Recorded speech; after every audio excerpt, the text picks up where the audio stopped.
You are listening to the Wheel of Time Spoilers Podcast, TV show deep dive bonus episodes.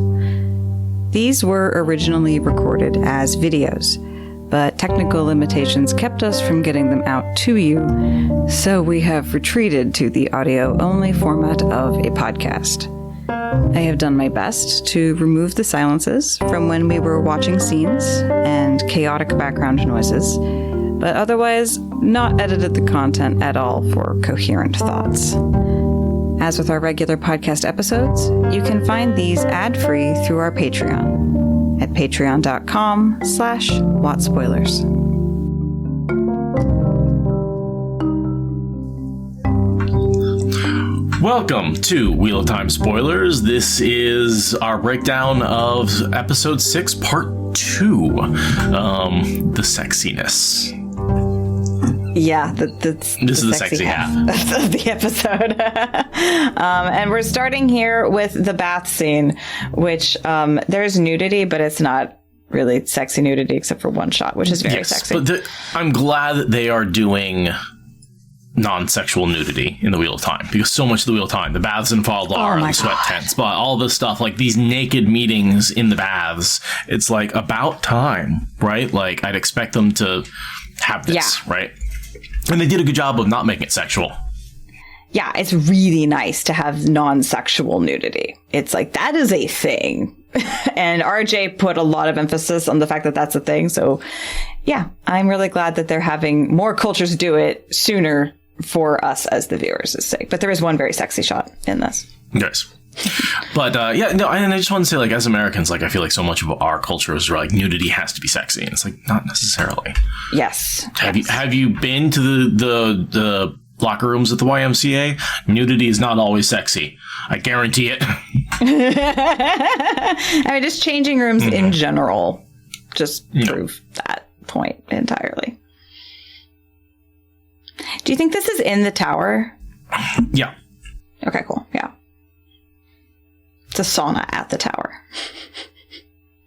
Message arrives in the blue towel. Oh, I didn't notice that. Okay. Yeah, so blue message for the blue.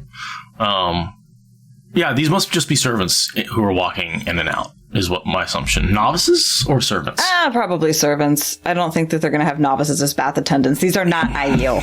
Right. Aiel would have, their apprentices as bath attendants, and Guy Shine, though. They'd actually mostly have Guy Shine. So, yeah, these are servants. And now we get that just amazing accent from this actress. The Scottish. Oh my God. Yeah. So cool. Yeah. And I love the line too of like, seriously, we're doing meetings in the shower, in the sauna. It's a funny line. And like Moraine is able to say two things. I mean, she's able to hide what she's doing in plain sight. She's like, I literally haven't gotten to do this for 2 years. That is such a believable thing that she actually means that. But also it allows her to obfuscate the fact that, like, of course she's not going to take a meeting in the hall. She's being super sneaky. Like, she can't. No, subterfuge, but also like legit sauna. It's fun. As Moraine, everything she does never has just one purpose. Never. In this case, the second purpose is to relax after a long bath or journey on the road and actually enjoy the steam rooms, which she doesn't very often.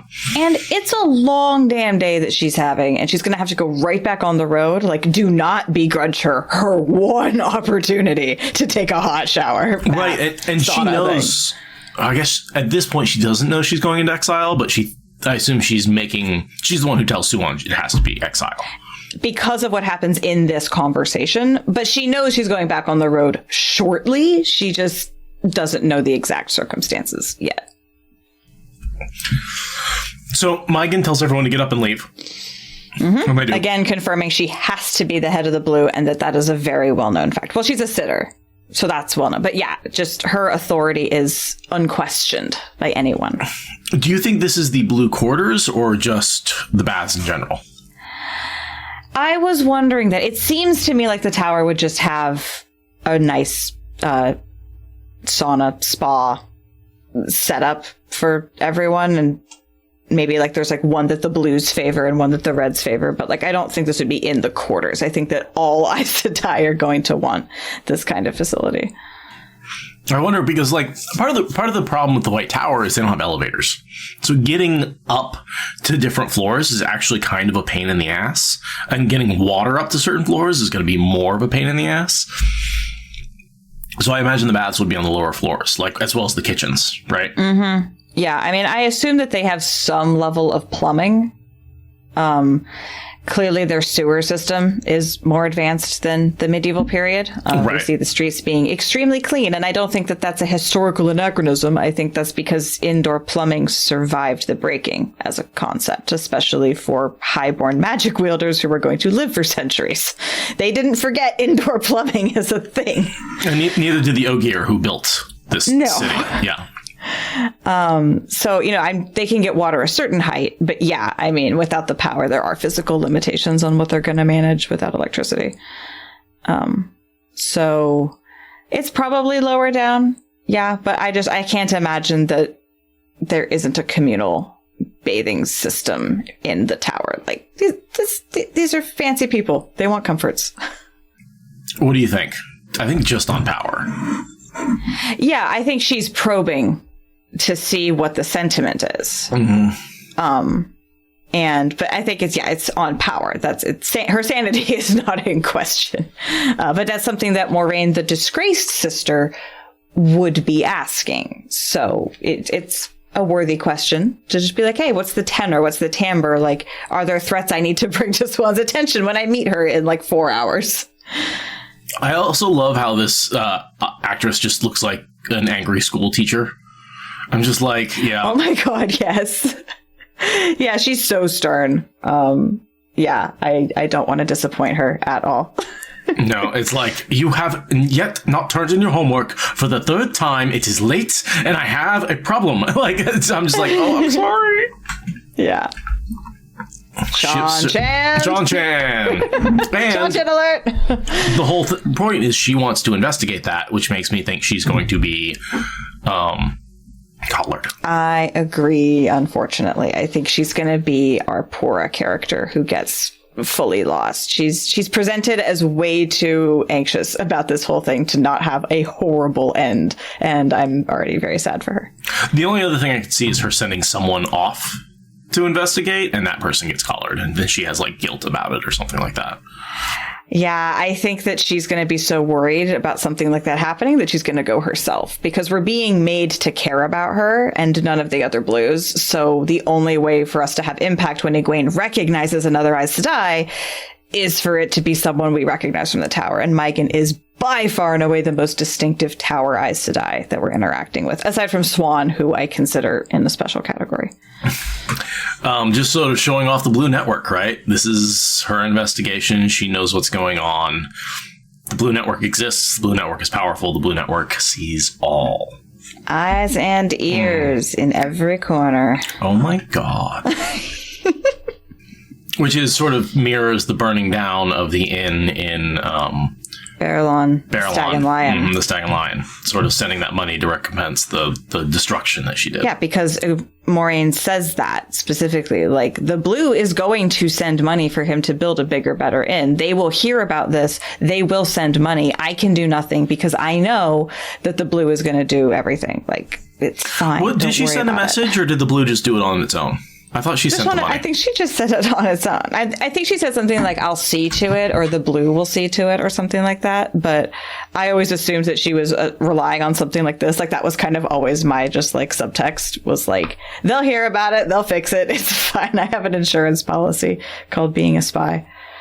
I'm also guessing that it was like the son that was mentioned. Like, he was always the eye and ear like person in Tar and Ferry, like originally.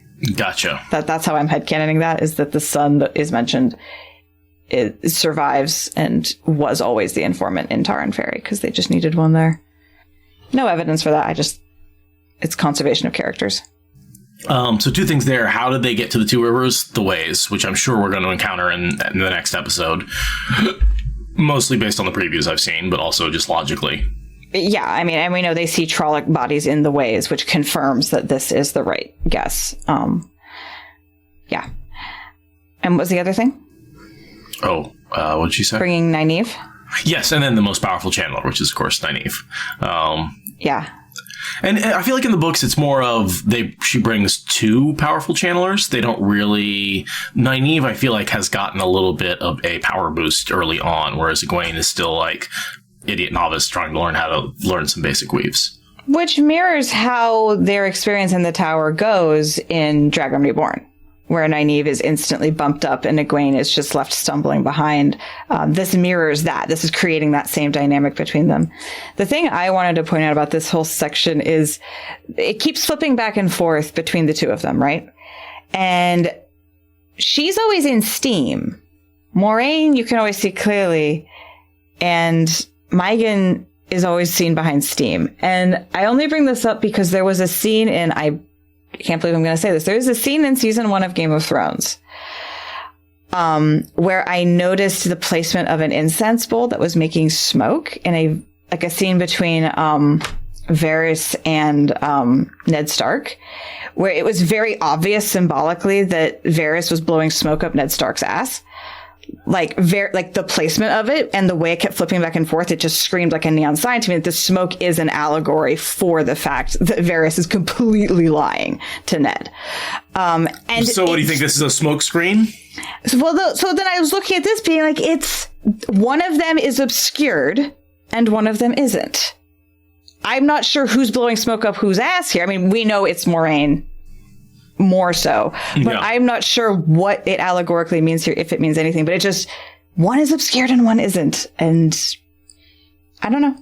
I haven't made up my mind what that means yet, but I'm sorry, but it's a Game of Thrones thing that's for real from season 1, which was the one season that I enjoyed. So you're right. There is very much like a steam filter over her and not over Moraine. I'm sorry. Only fucking Rosamund Pike can make me just burst out laughing with just a simple like hand motion, like, oh my god, I can't believe this. Her body language is amazing. It's so good, so good. And I can see why they focus the season so much more on her than on the Evan Fields 5. When you have someone like Rosamund Pike, you use her. Oh yeah. Yeah. Oh, yeah. Yeah. You get people hooked with her magic, and then you split out into the Emma's Field 5, and it goes from there. And I said before, it always makes a lot of sense to me to make her the main character of season 1, because book totally. 1, Rand is the main character, is just he is a blank canvas for you to project your own feelings onto. Mm-hmm. He might as well. I always say it's a bit lazy third person writing. Instead of writing in third person, he gives it just, we'll give it to this character and just have them over. It's like overhearing the conversation with Egwene, right? There's no way. Realistically, I liked him not overhearing that, but you had to have him creep out and listen in order for it to be told. Now, there was some interesting information Moraine was giving him as well as Egwene, which, again, you can't do because you're keeping the mystery of who is the Dragon Reborn, right? Like, there's all these questions. A lot of what has changed in this first season is because, to me, it's the question of who is the Dragon Reborn. And by not telling us that, by not making it obvious, there's a lot of scene changes that have to happen so that you're not like, oh, Rand is, obviously. Right. Right, like... Yeah.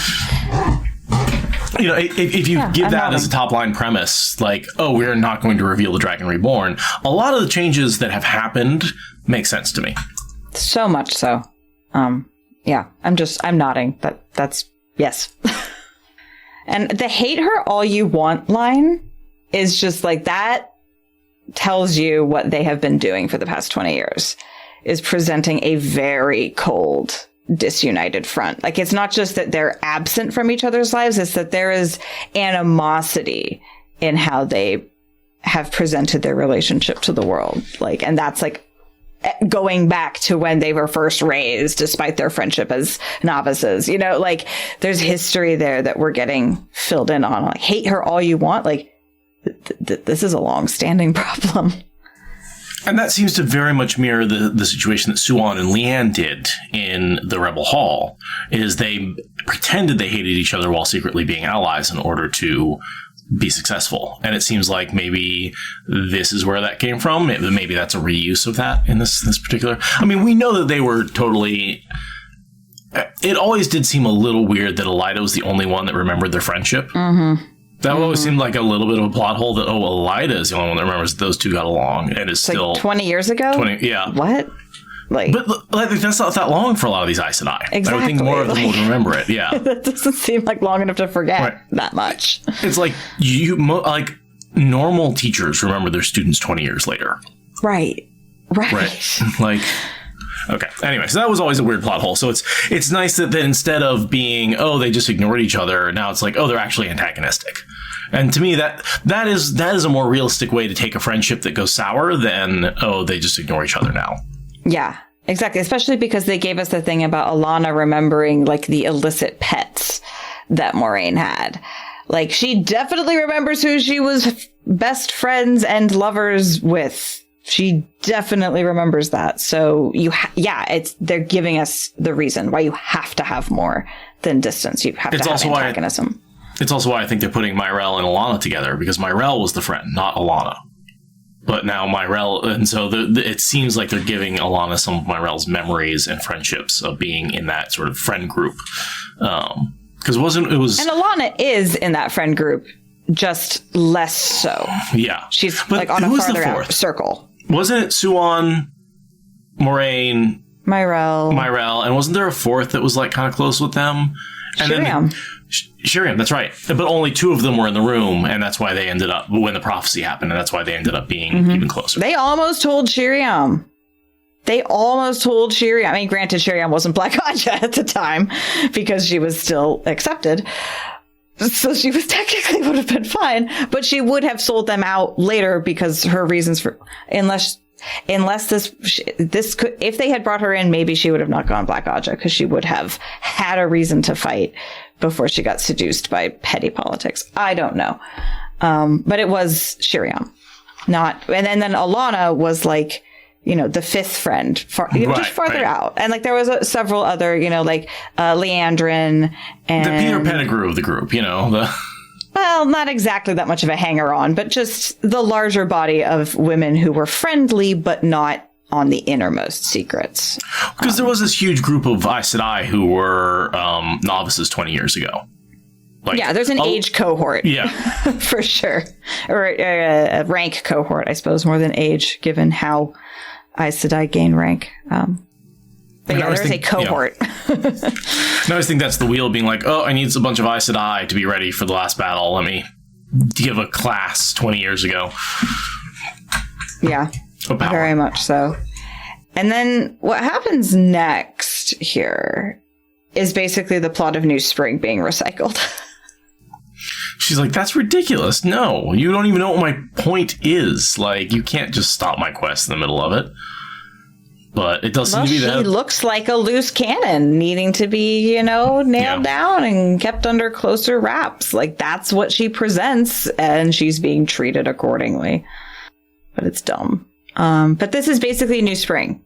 Her need to get away because she's been will be ordered to stay. In this case, she has to get her order overridden. But either way, it's Moiraine desperately needs to get away before she's given responsibilities that will keep her from her Dragon Reborn quest. They brought that urgency back. Yeah. And in this case, it's basically being in charge of the blue instead of being queen of Andor or Kyrian.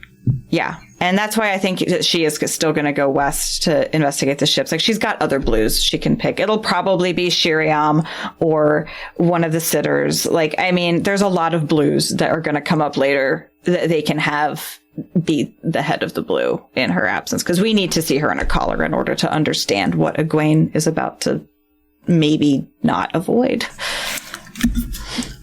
All right. Let's see. What dropped out of there? Go forward a tiny bit and you'll see it in her hand, or go back a bit and we can see it. But it's one of the flowers that's growing and hanging into the walkway when she walks to the hospital where Egwene and Perrin are. Gotcha. It's some kind of beaded fob, and then the flower on it, so she knows where to go. She knows. So this is a message that Egwene and Perrin are in town. This is when she receives the information that they've arrived.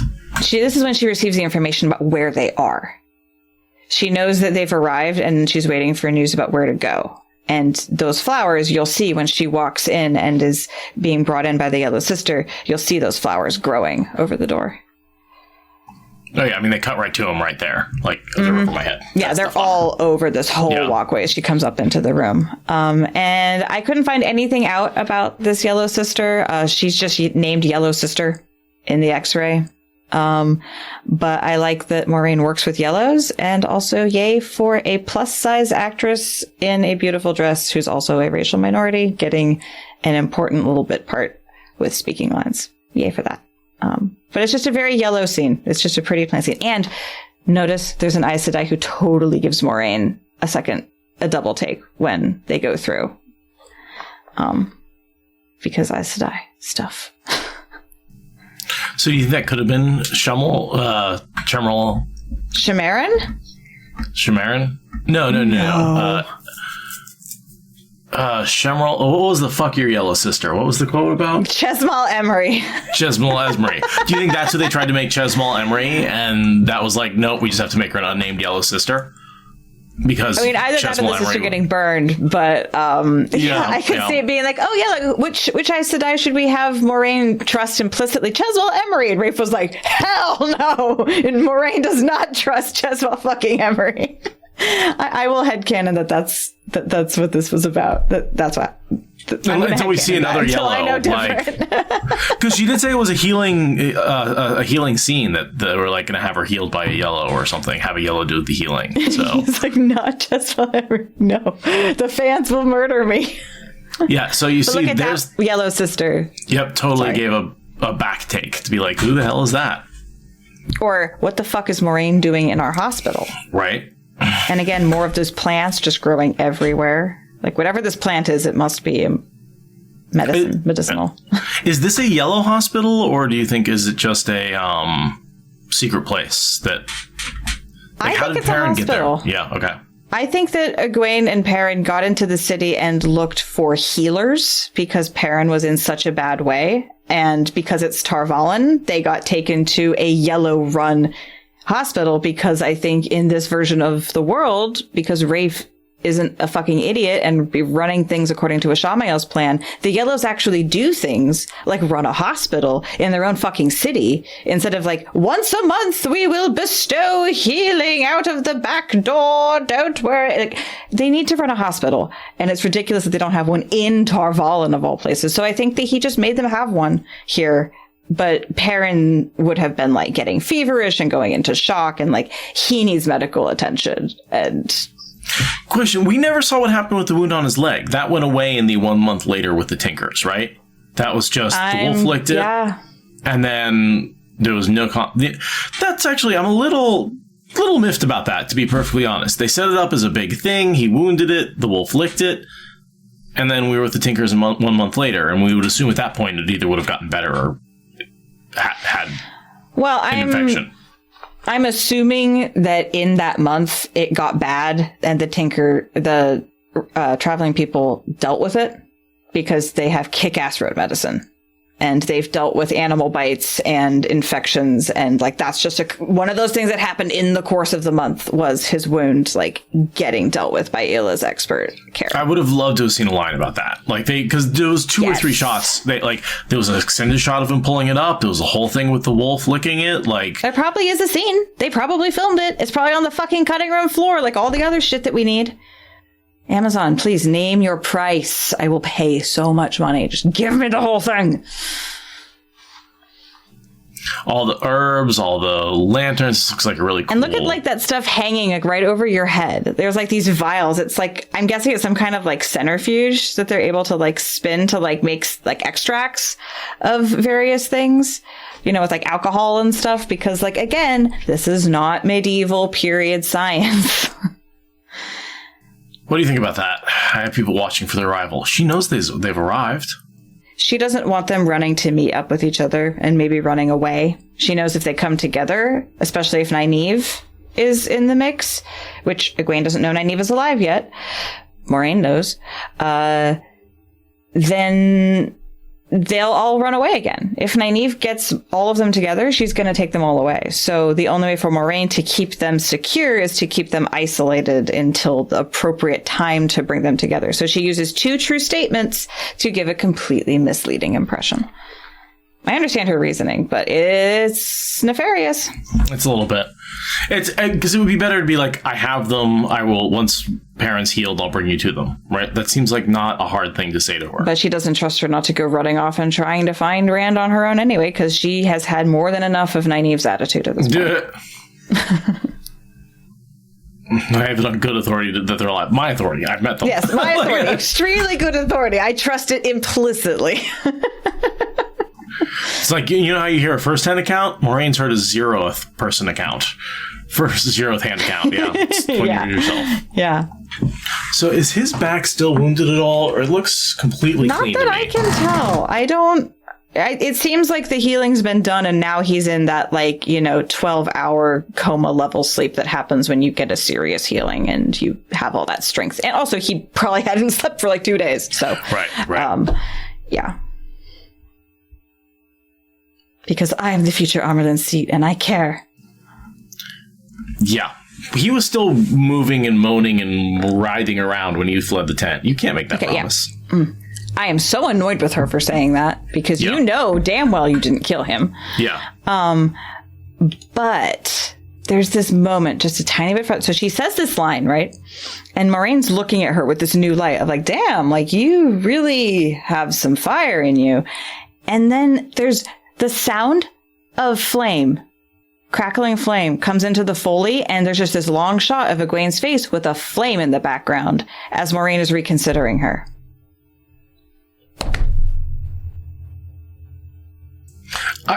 They're telling us she's going to be Amerlin. They're just spelling it out. The flame of Tarvalon. Yeah, no, I like it. I like it. I do wish there was a little more of she'd gotten some acclamations to be I guess they did announce that she returned 7 of the rings, but... Oh, Swan gives her a direct acknowledgement for being a fucking badass in that meeting later. So I think that's enough. The Amerlin is hey, you're awesome. I approve of you strongly. That's pretty epic. Yeah, and as Catherine Kay says, always double tap. If you take down Valdo, always double tap. Take that knife out and make sure you put it in his heart. That's all I'm saying. Yeah, slice him on the jugular, stab him in the eye, something other than his fucking shoulder muscles. Have you seen how ripped he is? That's not going to slow him down for more than a week. Guns out, sun's out. Exactly. Oh yeah, that's the whole... He is not okay. There's something going on mentally with him that's A, turning his eyes golden, but also B, just trauma. An acknowledgement that trauma is a thing. What a fucking radical concept. That he's not going to be okay because he was tortured. No mention of how maybe Egwene might not be okay because she was also part of that torture. Psychological. But Egwene is too strong to be... Egwene's got some...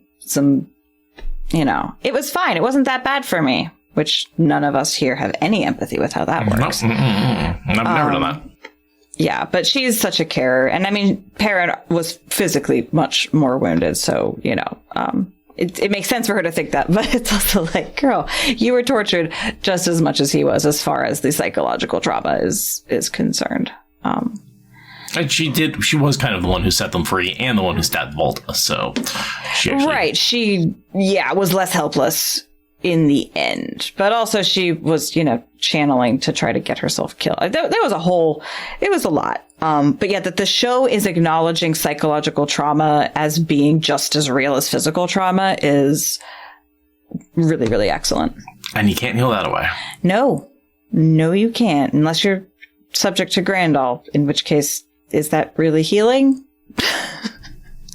I think she did, in the Age of Legends, developed an ability to heal. Yes, before she was Grandal. She could heal you. She's not going to, but she could. Yeah.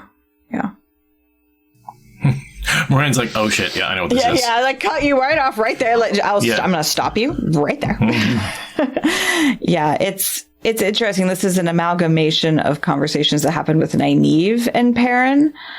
And Moiraine rather than with Egwene. So again, it's a little bit overly communication heavy for my Wheel of Time. This is more communication than I would expect from our characters, but it is a necessary set of conversations to just have for the sake of exposition. And I like that Egwene goes to Moiraine and asks for advice with this weird thing that happened to her good friend. That is a very logical thing for Egwene of all characters. Right. To do. Rand would never trusts do that, Moiraine more than but... yeah, exactly. But Egwene trusts Moiraine and is like, hey, now that you're here, I have a question. A couple of questions. A few. So the whole eyes turning yellow thing, that's not real, right? That's not natural, right? Well, it is natural, actually. Yeah, and like dragon stuff, like there's just, I'm enjoying the level of communication that we're getting in a lot of this, even if it is weird for my Wheel of Time to have communication in it.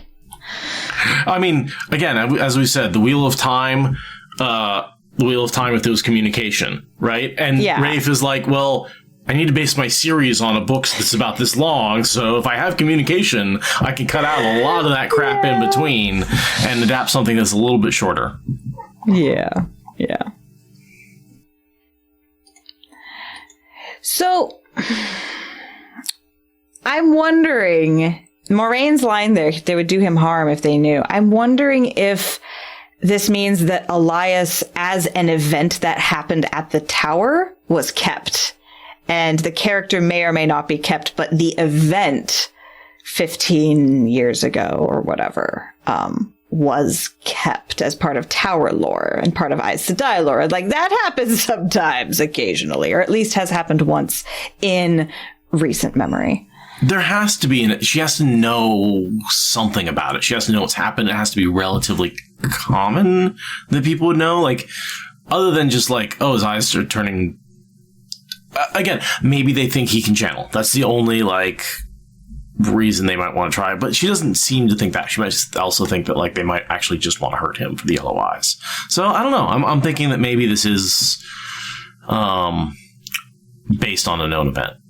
Right, because, I mean, Elias can have happened as an event without needing to be brought into the plot as a character or included in Perrin's arc at all. Like, that time a warder turned into a wolf brother and killed warders getting away from the Reds who were determined to do him harm.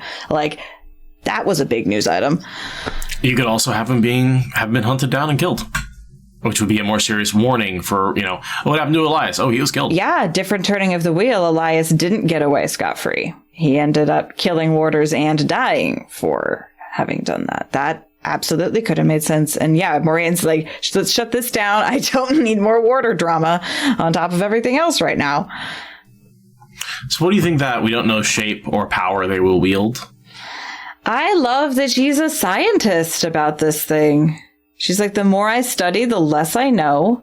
And I'm taking nothing for granted about this right now. I love that approach, even though it's annoying to us as book people who are like, but Moiraine, you know what you know. And Show Moiraine is like, but do I?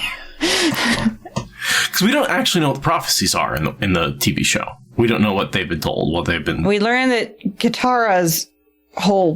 that situation seems to be verbatim from the book. Do we get the prophecy itself? He is born... more or less in the way that Swan says it later, in their post-sex scene when they're talking about, like, you were there, you saw it. We get enough of the details that I think that we got that exact prophecy verbatim. But that's the only thing that Moiraine knows empirically. And everything else she's learned has led her to question even if that is correct. Like, maybe Katara was wrong, and Swan's like, what are you talking about? Moiraine's like, I'm just saying I have questions. And what if Nynaeve's actually the dragon reborn and 6 years older than we thought? Right. What if it's a many-headed dragon? All right. Like, and we'll get there when we get there, but I love that Moiraine is like, nothing is certain in my world right now. And then she can say whatever the hell she wants to anyone because she legitimately doesn't believe anything that she knows. So she can put all the mays and perhapses and I don't knows anywhere she wants and be completely shooting straight. Also, just leave with me with no idea where you're going. It's like, okay, but also sus. A little bit.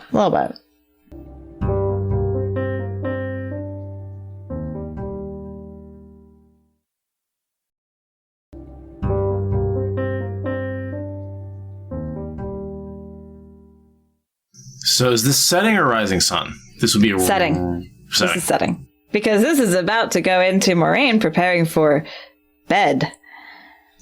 So then, okay, here's my question on geography. Doesn't the river run north-south?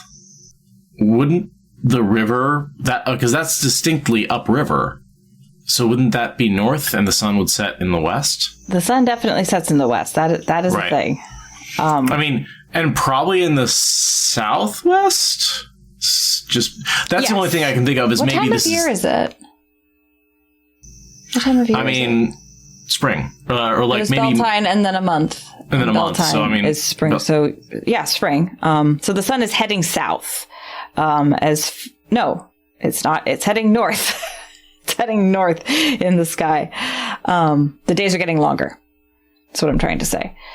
So the sun at sunset is moving farther and farther north each night along the horizon, from southwest to less southwest. But it started out pretty south in like December 21st, right? Yes. About the time we are now. Yeah. So yeah. So I guess maybe if we're looking south mostly, that would be southwest, and then we could say the river's flowing southwest. And I don't remember exactly the direction that the river's flowing. I don't have that fixed in my head well enough. But this is definitely sunset given the plot timing, and so we'll just the sunset didn't seem to line up with the river. That's all I'm saying. Is like it feels like they should be crossed like this. That like the sun should be off to the side of the river, not. That might be true. I just don't remember the map well enough to know if you're right or not. Again, this chamber, like, what the hell? It's gigantic, and it's one dresser in the middle of nothing. Wasn't there, like, furniture here before earlier? I think she's got a suite of rooms. No, but this is the one with the picture frame in it. Oh, yeah. So I guess the camera's basically sitting on her bed. I'm wondering if maybe she just, like, has furniture brought in and out. I'm very confused as to what her chambers look like. Because the only piece of furniture we saw before, which I think is about where the camera is her bed. Okay. And there's only that piece of furniture in there. In the opening sequence of the show, when she picks up her shit and goes, there's more furniture. Actually, she's got like a chair and like a dresser, and there's more stuff. So I'm going to assume that shot was from at least 2 years ago, if not longer. Obviously, yeah. The other thing we have not seen is the knife or the Terangrial that they showed us in that scene. Like, we haven't seen her knife at all. That is true. She has not stabbed anybody. Yeah. And yeah, where are the chairs and tables from when Lan does the sad thing? Yeah, that's what I'm saying. Like, this is just maybe there's another room. Chamber. Like, I mean, it does seem like, the wall of that room is see-through, right? There's something on the other side of that. I'm guessing that's a balcony. It's a balcony. Yeah, maybe there's another room like off, like over your shoulder. There's like yet another room that's more of like her sitting room. But yeah, her whole aesthetic is very bare bones. And I think they're emphasizing that, but it does seem a little bit. I'm agreeing. I'm not sure that I have Maureen's chambers mapped out yet. Okay, Lauren from Unraveling the Pattern, please get us a floor plan of Maureen's chambers. Also, just of the entire White Tower. Which we always know means sexy times, right? That's why you mask a bond. Well, I mean, Elaine uses it to get into trouble as well as for sexy times. Sure. I'm assuming Aes Sedai do that occasionally, but yes, that is our very clear signal that she's about to go do things that she doesn't want Lan involved in. Interesting line from Lan. The White Tower is not as safe as it once was.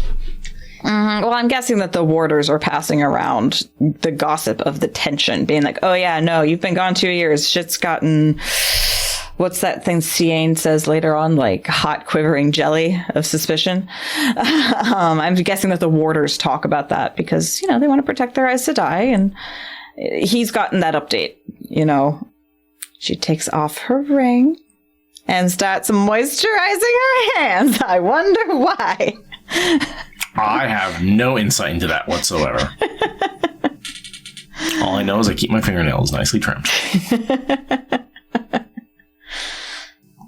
I love the shot of Lan in the mirror. Oh, I hadn't noticed his face was in the mirror. Oh, that's cool. Yeah. Yeah. And we will point out Moiraine does have very short, neatly trimmed nails also. Go away. Go away. I'm going to go get laid. It's been 2 years. Relax for a minute. Yeah, because I'm about to go relax, and I need you to stand down. Yep. Yeah. Great relationship between the two of them. They are so wonderful. I love their banter. Yeah, he knows what's going on. Oh, yeah. Probably the only one she's ever shared anything with about her relationship with Suwon. It would be really hard to hide that from the warder, especially when she trusts as much as him. So now she's ready to go. She is earrings off, hair down, ring off, hands moisturized, dressed in only white. Nervous. She's ready to go. A little aflutter. Mm-hmm. And I mean, in so many ways, this mirrors their first reunion in Great Hunt. She prepares herself. She's nervous. Like, okay, can we look at that with the door shut? oh, it's so pretty. And someone pointed out that looks a lot more like a waygate than the waygate. It does. It does. It does. It's got like all the intricacies and yeah. Yeah. Also, No, but the idea that like, yeah, it is the door and then there's a framework around it with a gateway. Like I'm looking at sort of the frame. So it's got the door in the middle and then these sort of 4 bars connected by 4 knots at the edges. And between them, there's sort of what looks like weaves, right? Mm-hmm. So like this almost looks like a representation of a gateway to me in Angreal form. Damn, you're right. And it's even got the like symbol at the top for, like a weaves coming out of the channeler. Like, god damn, yeah, no. I firmly believe that this is a ter'angreal that creates a gateway to a safe little bubble space. And I think she's perfectly safe there, and that's why she's okay sending Lan away. And Lan doesn't know that, because that's Aes Sedai business exactly how she's making this happen. But yeah, I love that. This is literally a gateway ter'angreal, and it looks like a gateway that you would channel. It looks like an object you would channel into to make a gateway if you're a book reader. Oh my god. Love. Now, the question is the gateway to where? That's a question we'll have to answer in a minute. Mm-hmm. And also observe her hand gesture and how incredibly evocative it is. Okay, so she channels into the center of the gateway, and the weaves sort of, it's almost like it presets what the weaves are going to look like, and you just fill them in. Sort of also like it with the white rod, the oath rod, right? You sort of fill in the weaves, and that creates the weave for you. Which is how it gets described. Yeah. Yeah, and it's how it gets described in the books with the actual traveling, or with the call box. The power flows into the runnels, and that was always a really cool description that didn't get used enough. I think Rafe agreed with me about that description not being used enough, because now that's how ter'angreal work. Yeah, and Little Jen points out, like electricity flowing into circuitry. Yeah, like totally. You just provide power at the 2 points, and power throws through it and does whatever it does, and then you have a computer. It's just 2-pronged. Yeah. The only other thing about this scene that is a slight fail is they forgot to take her ring off in some of the shots. And they did?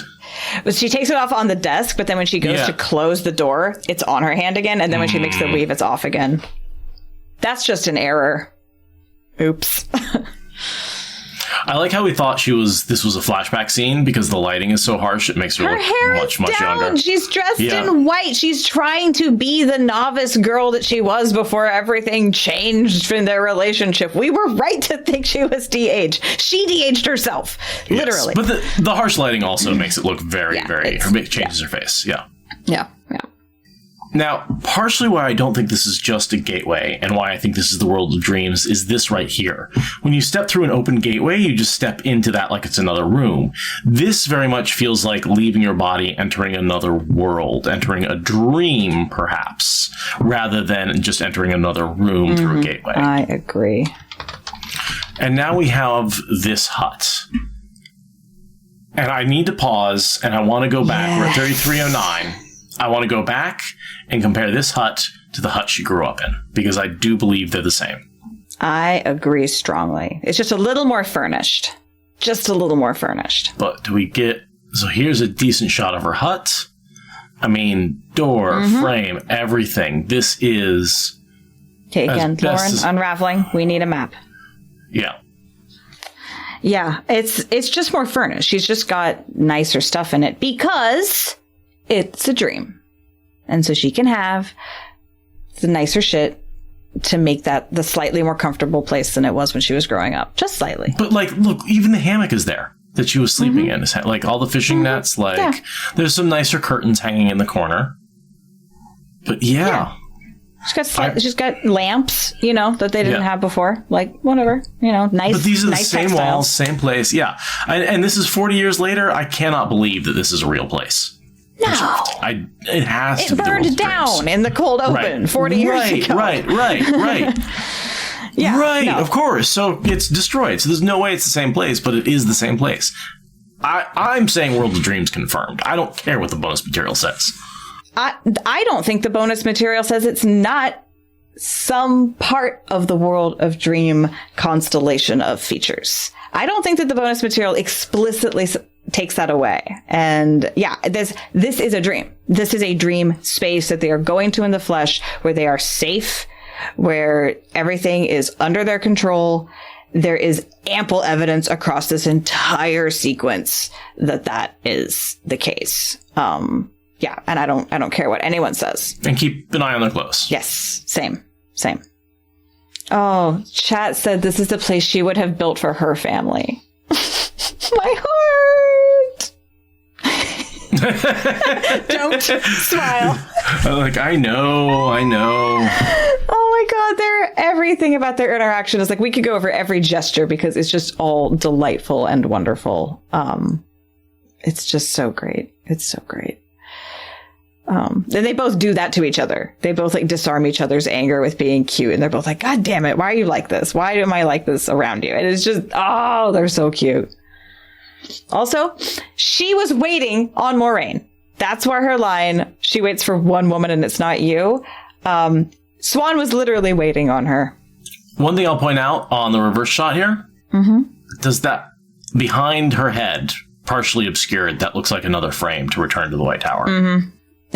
Yep, I agree. I think you see it a little better in a different one, but yeah, it's definitely there. I hate it when you call me mother. Or she's also dressed in white. Notice that. Is that actually? I take it back. I think that might just be a mirror behind her head, because you can see a distinct reflection of the wall in the mirror. Love to hear what people think, whether that's the Theron Grail back or just a mirror. What does she have in her hand that she put aside? She was mending a net. She was just working on mending a net, because that's the kind of idle work that, her father would have done while waiting for someone or something like that. Oh yeah, it's definitely a mirror. Yeah. Oh, she was practicing her knots like her dad told her to, and her lures. That very much mirrors Leandrin's touching of her earlier. Only this time Moraine leans into it instead of holding herself aloof, because this is actually the touch of a person who she does love and want to contact. Yeah. Yeah. And then we'll just pause here for a second. The music, the eyes, the everything, it's so gratifying to see their relationship fully fleshed out on screen. And we've talked about the love pentagram before, right? Swan, Moraine, Tom, Gareth Britton, and Morghese. Yep. Which I hate. Yeah. You hate all of that? I don't like it. I don't like RJ's need to pair people up with people who knew each other's exes. It's just a lot. Well, I mean, it's one big family when you come back down to it, really. And I'm not the hugest fan of that. That was prevalent in fantasy, though. The Sure. The lines of bloodlines make a difference for you. Rand is the chosen one, partially. I mean, it's he could be born to anyone, but it's partially because of his bloodlines. It's like this weird, like, he is the rightful king of Andor. in some ways. Aside from the fact that kings can't rule Andor, but yeah. Well, yes. Yeah. But yeah, and yeah. But the cool thing about this relationship is not just that it's still alive and being shown in all of its lovely complexity and non-cishet male gaze. Oh my God. That's one of the best parts about this sequence, is that it is not shot by a clueless straight man at all. Does appeal to one, though. Because good art is good art, okay? Like the cishet lens, the cishet male lens that doesn't examine itself is boring for everybody. Like, it's diversity makes better art. The other really cool thing about this relationship, that in the show that I did notice people talking about that I wanted to bring up, is that these women are both older. Aes Sedai age in a different way than normal women, but still, they're well over, they're well past 40. The so actors, they're past their last fuckable day, according to Hollywood. They are well past their last fuckable day, and they are having a hot, sexy encounter. And they're interracial lesbians. Like, they've just got, I mean, remember when Captain Kirk was amazing for kissing a black woman? Like, obviously we don't because we're too young, but like, as a culture, can we remember that was not that long ago? And now we've got, major fantasy with women doing it. And it's something I hadn't noticed. Yeah. One of my good friends in Virginia, his parents weren't allowed to legally get married in Virginia when they got married in a different state. But it's very recent living memory for a lot of people that this relationship would have just been. Yeah. And so it's women, they're older and they're interracial, and it's just, I hadn't noticed all those layers at first. But when you put it all together, it's nice. It's sad that it's remarkable, but it is remarkable. Yeah. But it is shot in a loving and beautiful way that's not exploitative. So it's like, could it get any better? I am skimming Twitter only the slightest, but according to Twitter, no, it couldn't get any better. Everyone's just melting for this entire interaction and everything that goes into it. And it's really pleasing to the eye and to the heart. And to the story. Right? Like, we all were like, oh, yeah, I mean, I guess they got together back then, but now they're mature. I guess they don't bang anymore? That doesn't make any sense. Like, like, it was always such a weird change to make. And it's definitely something we've talked about, being like, I mean, I guess now that they're not novices, it's not okay. That seems weird.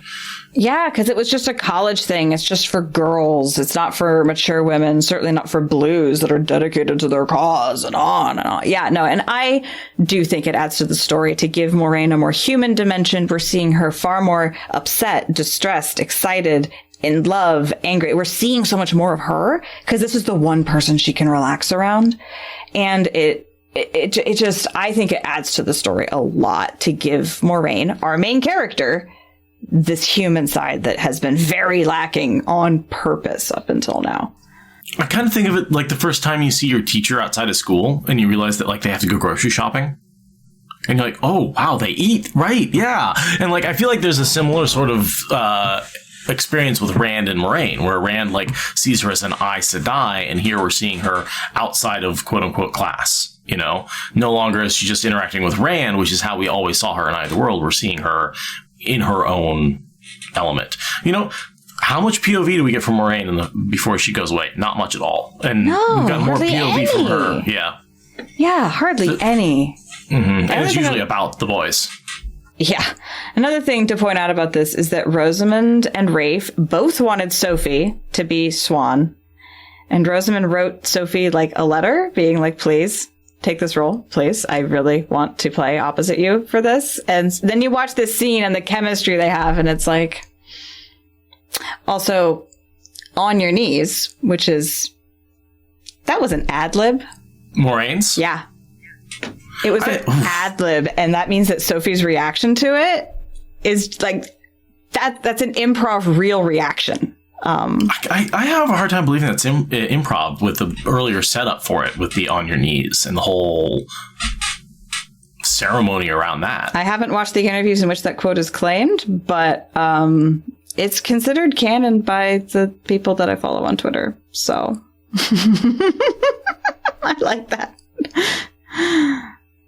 So that cut to black was just the way RJ would have wanted it.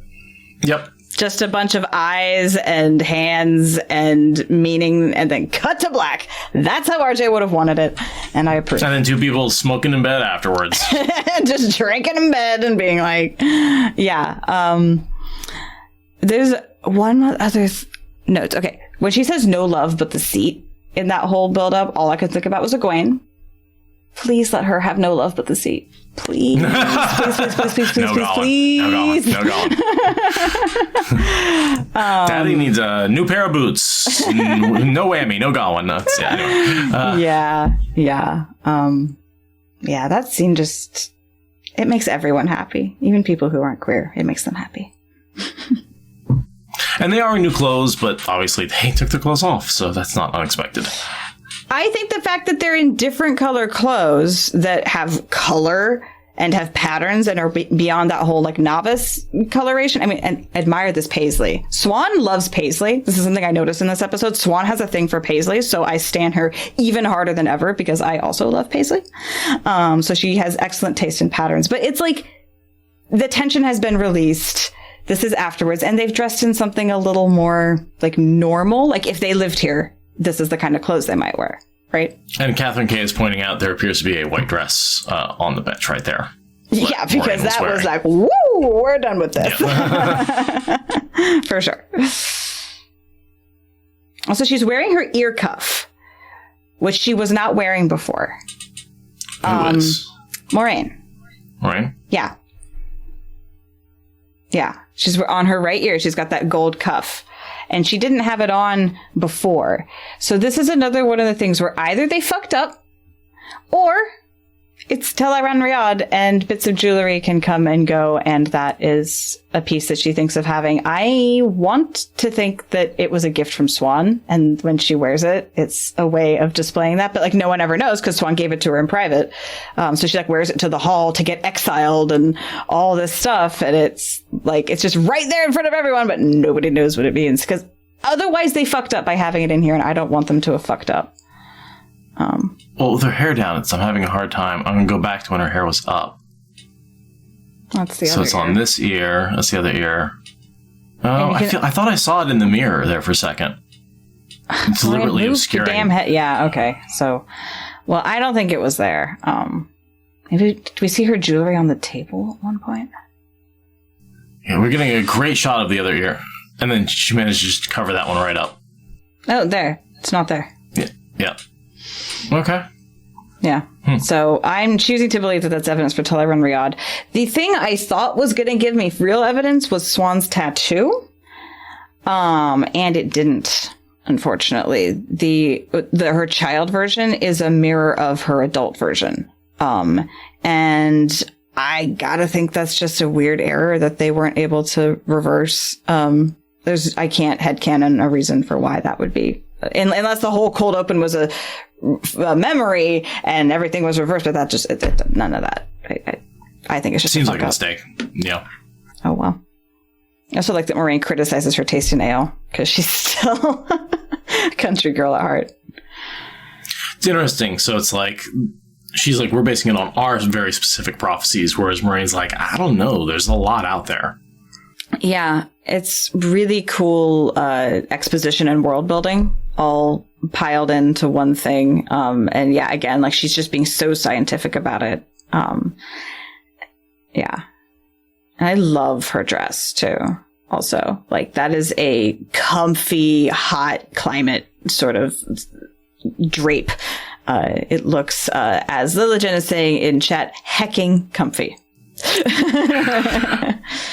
You know, when I hear the many-headed dragon, everyone's like, oh, it's the dragon, it's multiple people. I always think of Takesis from Dragonlance, or any D&D game, essentially. 5e is the 5-headed dragon queen, who's a multi-headed dragon, and she's got 5 heads, one of each of the 5 colors.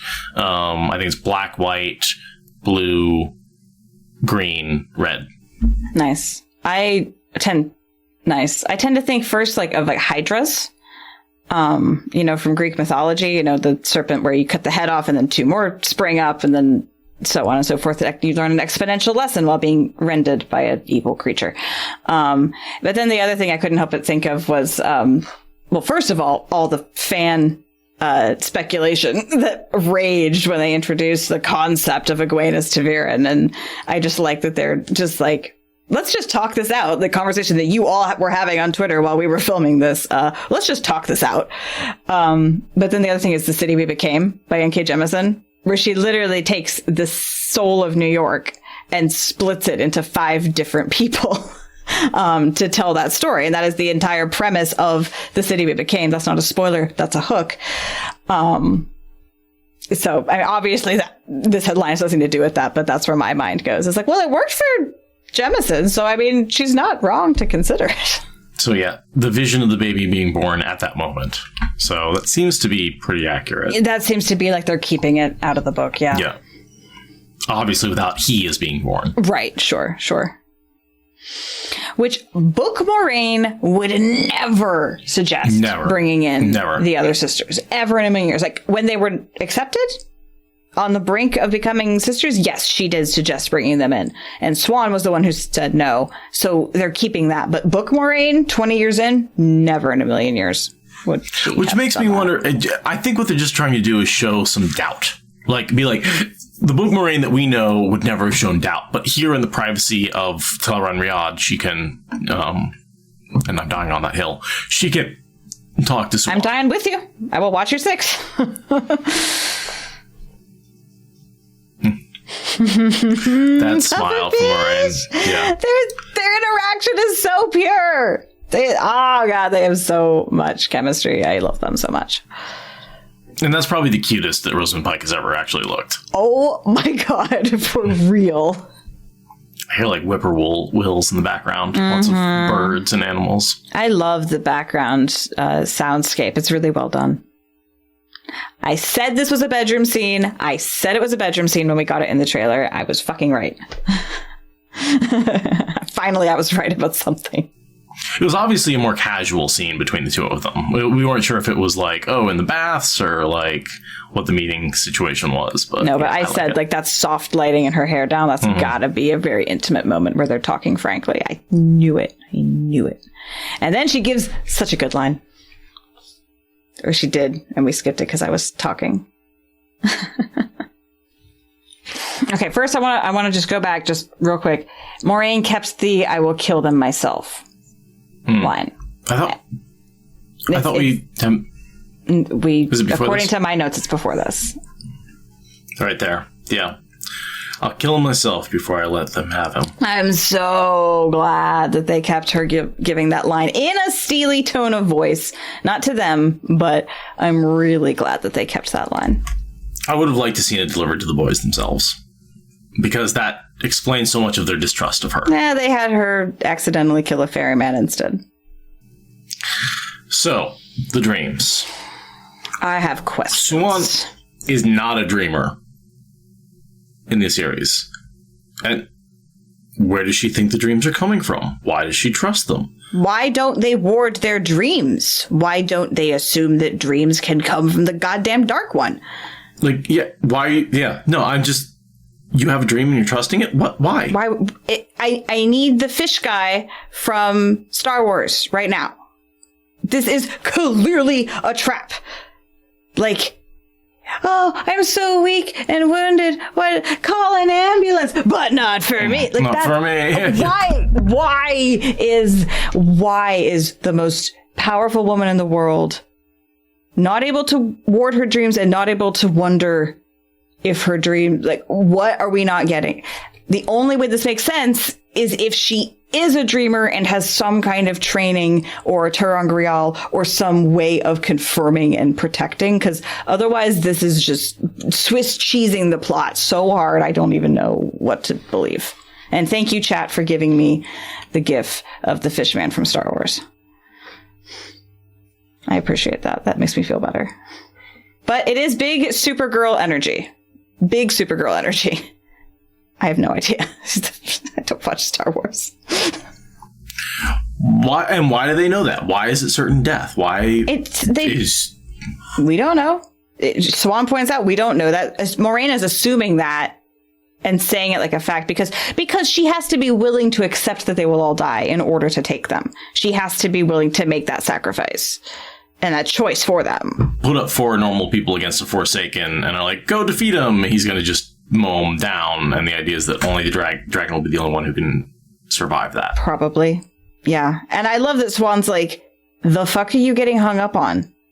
It's the world. So what if 4 people die? Like, why are you making this a big deal? Which again, Book Moraine would be a lot more okay with that. I don't think she'd be defending. She'd be arguing against quite as hard. I guess maybe she's afraid of herself or Lan dying also. But I mean, it's like, even then, I don't think she would be that concerned about dying herself because we see her with Lanfear. Like, it's weird to me that she's like, but innocence may die. It's like, yeah, that's what happens when you try to save the world. Yeah. But I love that Swan like gives her these eyebrows, which is like so, and like that's all she says. It's like eyes. Yeah, maybe it's harder because she knows them. That might be it. But.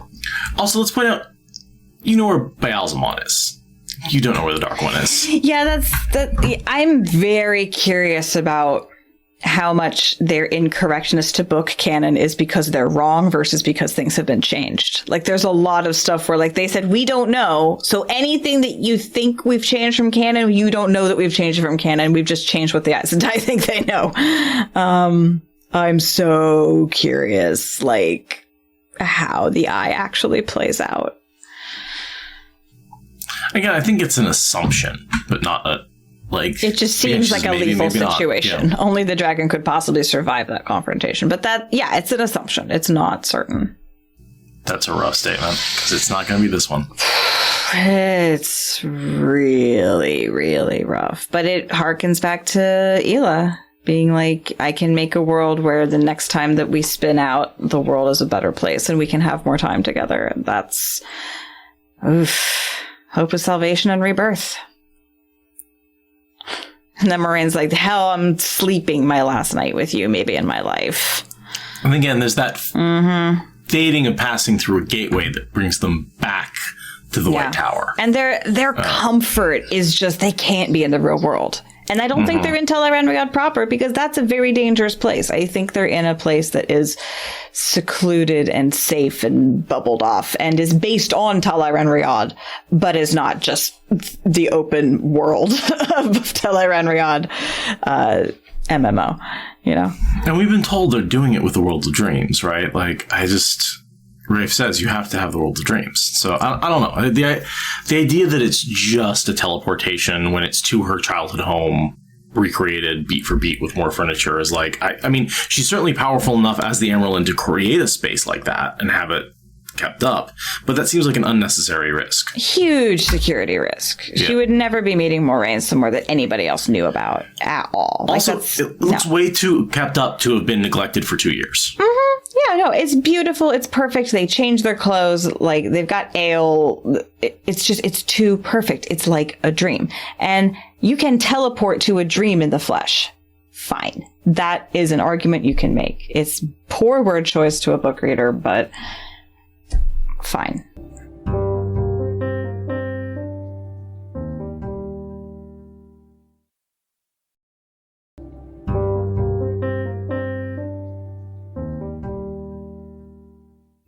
This bitch again. Yeah. And so he's recovered. He's apparently drinking himself, which is very Matt-like to do. Like, oh, so crap, that just happened. I'm gonna get a drink. Mm-hmm. Very Elida. Right there. It's so Elida. This is so Elida. Like, if you told me this was Elida right now, I'd be like, oh, okay, that makes sense. Mm-hmm. Mm-hmm. She just snaps. Moraine's just like, I am a Kyrianan and a blue, and I want to take this shit from your red bitch ass anymore. And it's beautiful to see. I love it. Okay. So. Yes, let's get into this. There's layers. She meets a man in North Harbor. Clearly true based on her reaction. Moraine seems to be implying that it's a lover, and that the Red Sisters would then come down on him for that. Mm-hmm. Mm-hmm. Do you agree that that's sort of what Moiraine is saying? Yes, I agree that is what Moiraine seems to be saying. And that is how Leandrin is reacting to a T. And that is formulaic, I think, on her part. She is reacting as one would expect her to react if that was a true accusation. Mm-hmm. However, I think that being the obvious thing means it's the wrong thing. Mm-hmm. So we have a couple of suggestions as to what the actual thing, who is she meeting and why. Option 1, Padden Fane. That's definitely the obvious conclusion that most people have leapt to, yeah. Because again, if we have her as an Elaida analog, Elaida met with Padden Fane. Fane's the man in the North Harbor. He would be the only person we know is in Tar Valon who would be shocking to see. Option number 2, a family member who can channel that she's protecting, a male channeler perhaps, a Dragon Reborn candidate that she's been protecting this whole time. Less likely to me. I feel like that would be very complicated and out of left field. A third option, dark friend contact. Mm-hmm. Okay, just a contact in general, not Fane. Not Fane per se, but a dark friend, yeah. Or a Forsaken or something, something like that. Some sort of like nefarious dark one, or a Shamael. Entirely possible, right? Like, I don't think a Shamael is showing up as a random man that her eyes and ears can spot. That doesn't check out. I saw another suggestion in chat, maybe a son. That seems very unlikely, but totally possible. To have a child, particularly a male child, would be rather a breach of Red protocols. But... And I don't... Yeah, and someone's suggesting maybe a Seanchan person. I doubt that. I don't think they've penetrated this far inland yet. I think they're still out at sea. They haven't even made landfall yet. So I would agree with that. Seanchan, it's too soon for Seanchan, and I mean it's particularly for an Aes Sedai and Seanchan. That's going to be a very slow progression of an alliance. When I first watched the scene, I thought maybe they were bringing in that piece of Pavara. Where not Pavara. I'm sorry, Pavara. That was not polite to you. That and really annoying one that Logain bonds. Who's the red that Logain bonds? Tovann. Tovann Ghazal, the one who leads the mission to the Black Tower, who is not a dark friend. She ends up getting turned manually, I guess you could say. That's a terrible way of putting it. But Tovann, I thought maybe they're bringing that piece of Tovann's character that she actually did like sleeping with men and did have to, it was on her exile that she had to sneak around to find a man to sleep with. But like that little piece of her character is brought into this because sister amalgamation. That was my first read, was like the simple read of like, well, there is a red who that would work for. So maybe they're bringing that forward. But I thought about it. I thought about how well she played into Moraine's hand. I saw people discussing it in Discord and on Twitter. And it was just like, that is too simple of an explanation that she's got a male lover. And she reacts so perfectly to that accusation, like giving it to Moiraine, that it's like, that was too easy. But then with Padden Fane as a candidate, Moiraine hasn't been back for very long. This sounds like it's someone that it's a secret she's known about for a while. It sounds like it's not something she just learned about. That might just be me misinterpreting. I think this is all since they've returned. Okay, all since they've returned. So, and I think they've been back longer. I think they've been back for a couple of weeks at this point. Maybe? Or like a week at this point? It's hard to really be sure. Maybe a week. I don't think they've been back for very long. Fair. But Fane definitely would have had time to get here. He knows he needs to meet people here. And if Leandrin is still a dark friend, then contact with Fane totally makes sense. There might also be like a slightly regular meeting that has happened before, a regular spot where meetings happen, and her eyes and ears have brought her fragmentary reports, and she's drawn the wrong conclusion. And Leandrin is just like, yes, you caught me. You caught me. I'm banging him. Oh, darn. You sure do have me over the fire. Whatever. Like, I mean, have you seen Fane? He's, I don't, Leandrin, I am still very confused about where she's going to actually fall as a character, but it can't actually be the lover. I think Moiraine's just wrong in this instance. And Leandrin is playing into that, which makes her seem more like a dork friend than ever. So, but maybe not. Maybe she's just a snake, a pure snake. That's fine. Loyal. Very upbeat. Yes. Those boots, you can see just how much they're pumping up his soles on those. Yeah, his feet and his hands are huge. He's like a puppy dog that hasn't gotten into his full size yet. The haste at which I was encouraged to respond. Moiraine has dealt with Ogier before. Yeah, but also I like that this Loyal is a little bit more directly critical of humans in this. He's less euphemistic and more just bluntly saying exactly what he thinks, and I love it so much. Yeah, I like that. There's no real embarrassment. So he's just like, oh yeah, you humans are hasty and weird. Yeah. You're frivolous with your thoughts. Yeah. You age quickly. No.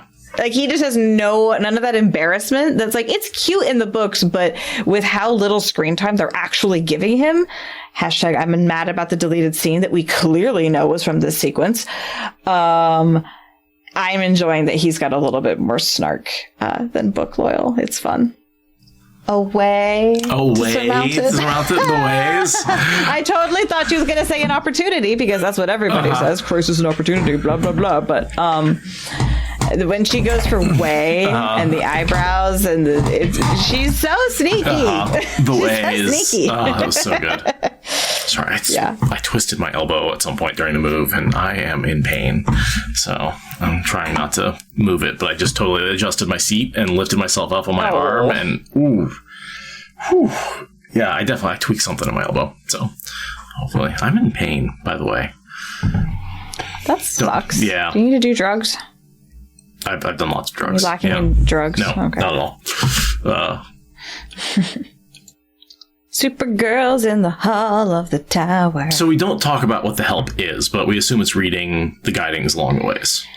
It's the scene that we got from a little behind the scenes trailer clip where it shows him pointing at a map that Lan and Moiraine are holding up. Because they filmed an entire scene where an Ogier points at a map and tells them a bunch of stuff in a rambly voice and gives us exposition the way that Elder Hammond does for Rand. And then they cut it because they want to take all of our money with selling us extra DVDs. Please sell us DVDs. Where did you see that extra content? The behind the scenes episode 6 thingamajig. I've also seen people sharing a picture of it around, yelling angrily about deleted scenes. And I am picking up a pitchfork to go join that mob because I'm mad and I want to give Amazon more money. Please give me the fucking scenes. Yeah, I just like to see bonus content. Like, why is the bonus content not the whole deleted scenes? Like, to me, that seems like if it was an extra 10 minutes of deleted scenes in every episode, that would be amazing. I would die of happiness. Just give it to me. Egwene and the Amelin seat. Mm-hmm. You're repeating yourself. Egwene is the Amelin seat.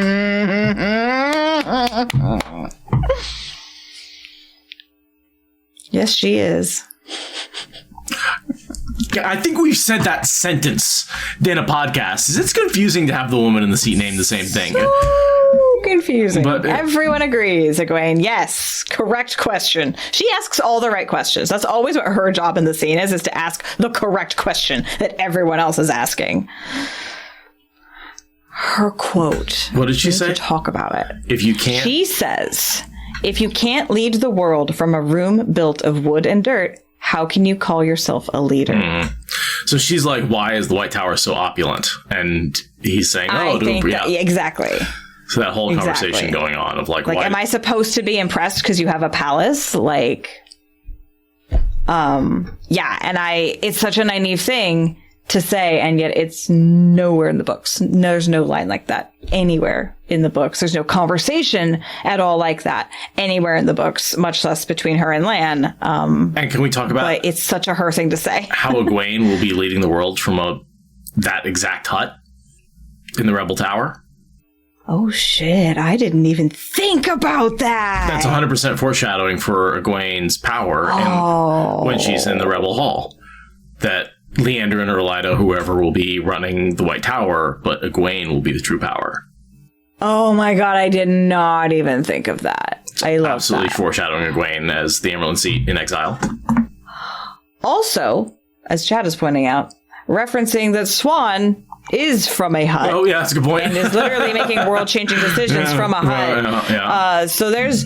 But I think both of those things are correct. I think that there is layers happening here. And I'm so into it. That's so cool. And of course, last she knew, Nynaeve was dead. Last time she saw Nynaeve, she was being dragged away by her hair by a Trolloc on winter night. Like, that's the last time that they've connected. And Nynaeve presumably doesn't know what happened to Egwene this whole time. She's been told, well, I'll let you know, and hasn't been told yet. This is the first time she realizes that. I mean, assuming she does everything up through Shadow Logos. Right. And yeah, but Lan probably didn't tell her, I'm taking you to see Egwene. He's just like, I need to show you the hall, which happens to include Egwene.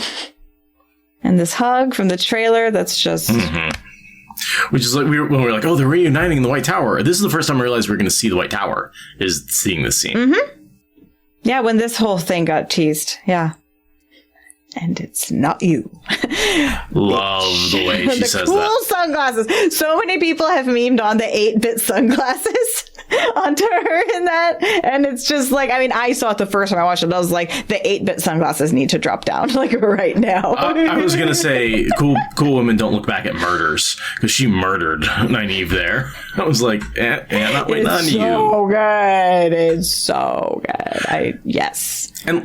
Can we contrast this room with Moiraine's? How much furniture is, how rich, how full it is. Yeah. How comfortable it looks. Books. Yeah. So many books. Look at all the books. Right. She's got like a reading stand on the left. She's got a reading stand by her side. She's got a table full of books. What is the real... She's got 2 bookshelves, a stack of books sitting by the fire, a chair with a cushion, 2 chairs with cushions. What's the circular thing on top of the book? Yarn? I don't know. For weaving? Maybe.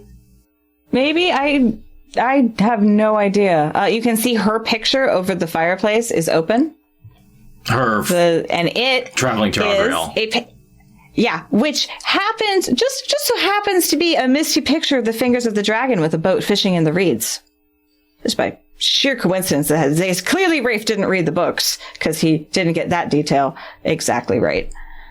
He's got that detail exactly right. It's exactly right. So much stuff on the desk behind them. There's like a cool blue box. There's like weird the warded lampy box, things. Of course. Yeah, there's like... If you open it. Of course, it's the warded... Yes. This is... I mean, well, yeah, it probably is. This is her study. And she's got all kinds of cool, like, steampunk gadgets and so many books and boxes and these cool reading stands and plants growing all through the grill work on her balcony thing.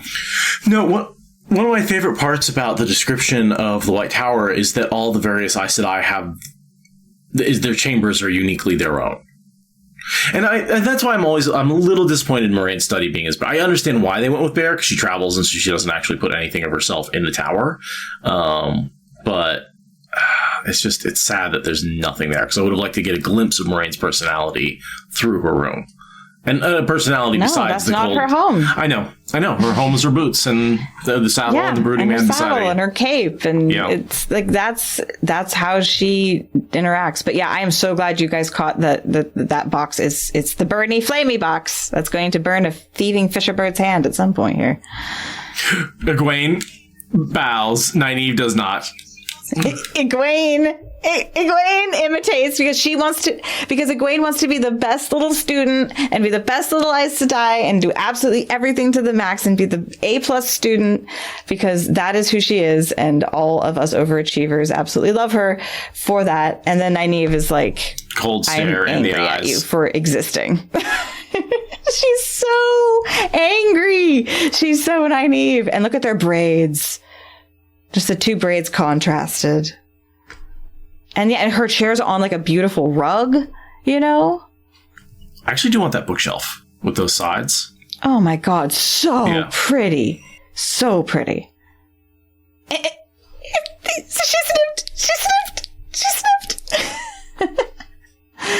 Also, that was a sniff. Yeah, that's a good point. I didn't even notice it was a sniff. And if you stop on that moment, you can kind of see her ring, and as well as her choice of having paisley as the lining fabric on her robe, because she loves paisley, and I love her for loving paisley. Oh yeah, paisley's that like sperm-looking decoration that's on. It's almost like the half of the flame, the teardrop kind of shape, but it's more elongated and it's kind of spermy. We who like paisley tend to ignore that to the best of our abilities.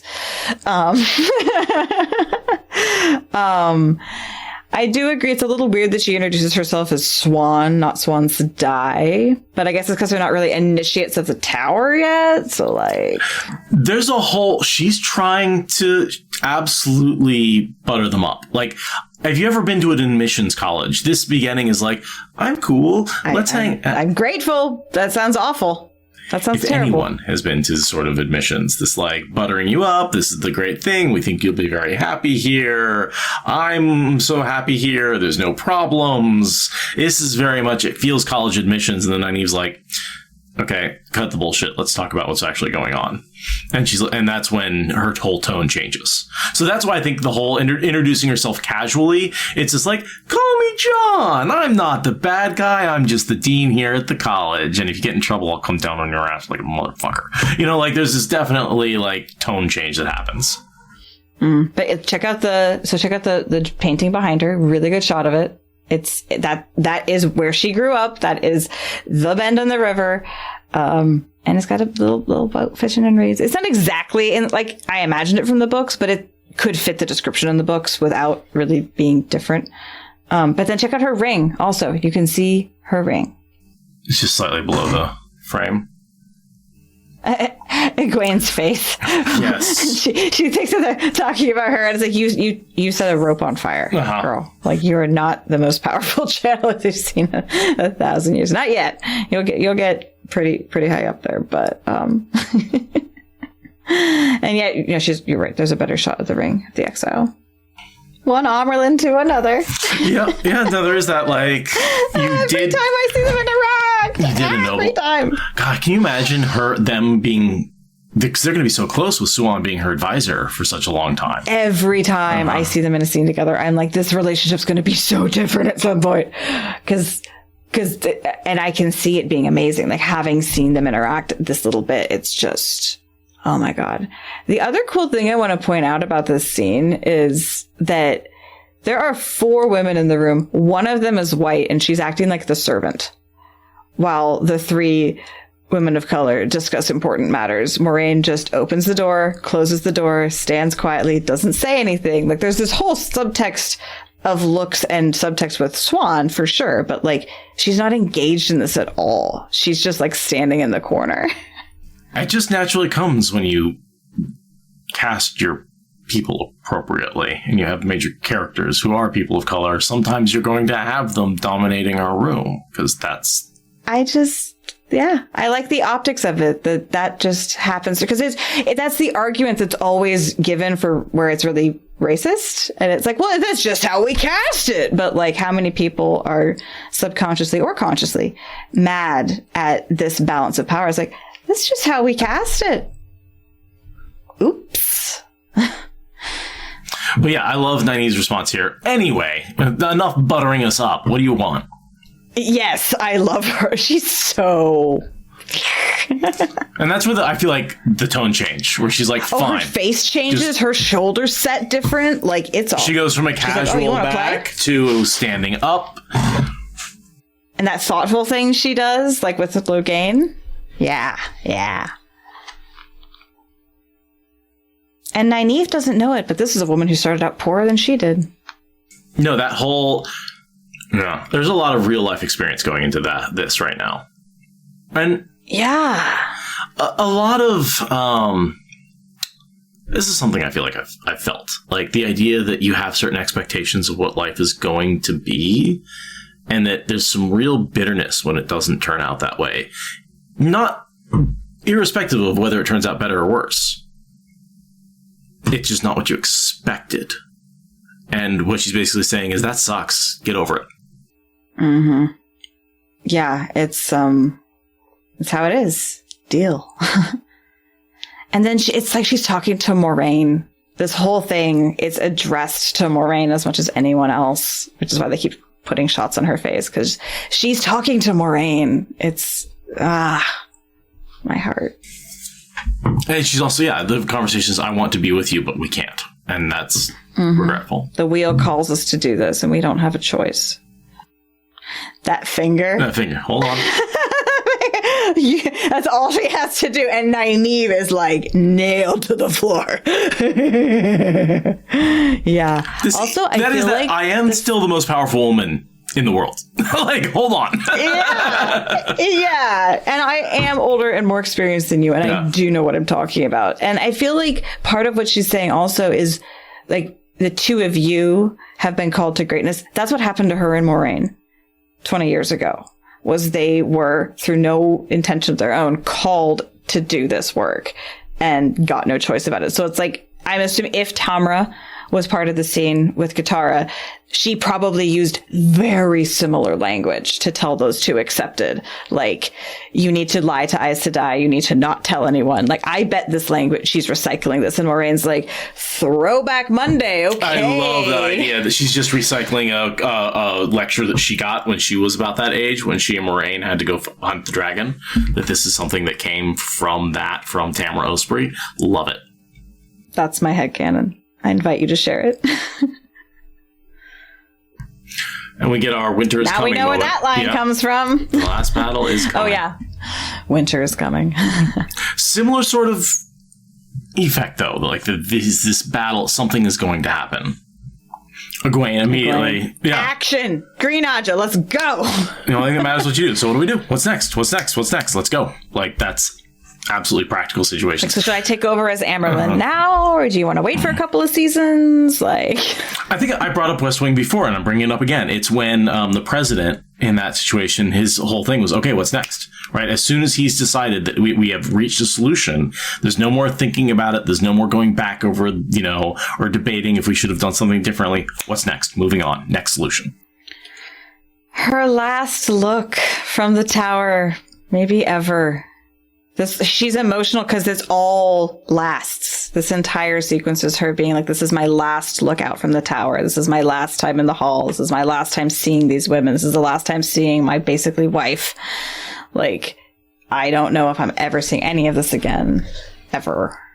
And I like that Lan here offers support like a companion, not like a paternalistic fuckhead, Like, I don't know. The way he offers support here is really, it's so them. It's just so them.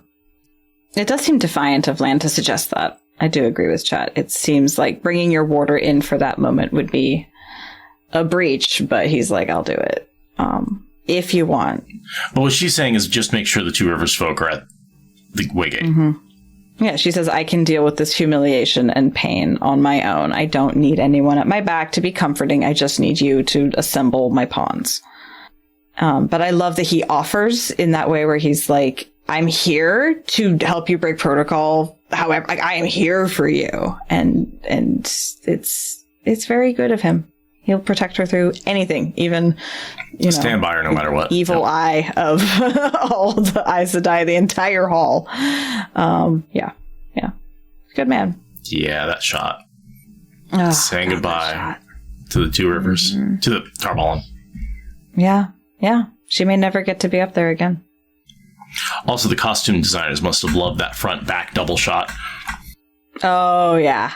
They're like, let us flex our skills and our talents. I love that version of the song, too. It's so cool. So, do you want to talk about who we think these sitters are right now? Go up a tiny bit so we can see her skirt. Because first I want to talk about her skirt. Look at how the weave of her skirt, the pattern in the fabric, allows for her to have travel stands be super obscured. It's so cool. I love that as a costuming thing. But yes. You can see that on the balcony as well, yeah. Yeah, and also look at the tiles around her. You can very clearly see, starting at 6 o'clock, this the one on the bottom of the screen, and going clockwise, you've got yellow, red. I'm pretty sure that's gray. Green, brown, blue, white. Yeah, and which is basically what we get at the end of the opening sequence, like where they all come woven together, like beautiful floor. Love that floor. And then, of course, being in the center of that is... In the center of that is a 7-spoked wheel, by the way. Don't know if you noticed that. I didn't. What? I mean, so... It's not really a wheel. What she's currently on? But yeah. There's a 7-spoked wheel? So if you look at the lines, see how there's sort of... It's more of an... I don't know, what's a 7-sided figure? But there's a line between each colored... Septagon, yeah. So Heptagon is... Okay. So yeah, there's sort of... And of course, because there's 7 oddjaws, there's 7 spokes. And then it's connected by sort of a ring of straight lines that Moraine is in the middle of. That's so cool. Yeah. But yeah, let's find a cool screenshot to talk about the sitters. Because that's important. Well, I can always just bring the screenshots back up. I still have those. Oh yeah. Okay. Let's do that. Let's bring those shots up, because this is a good time to talk about that. I'm going to start with the red.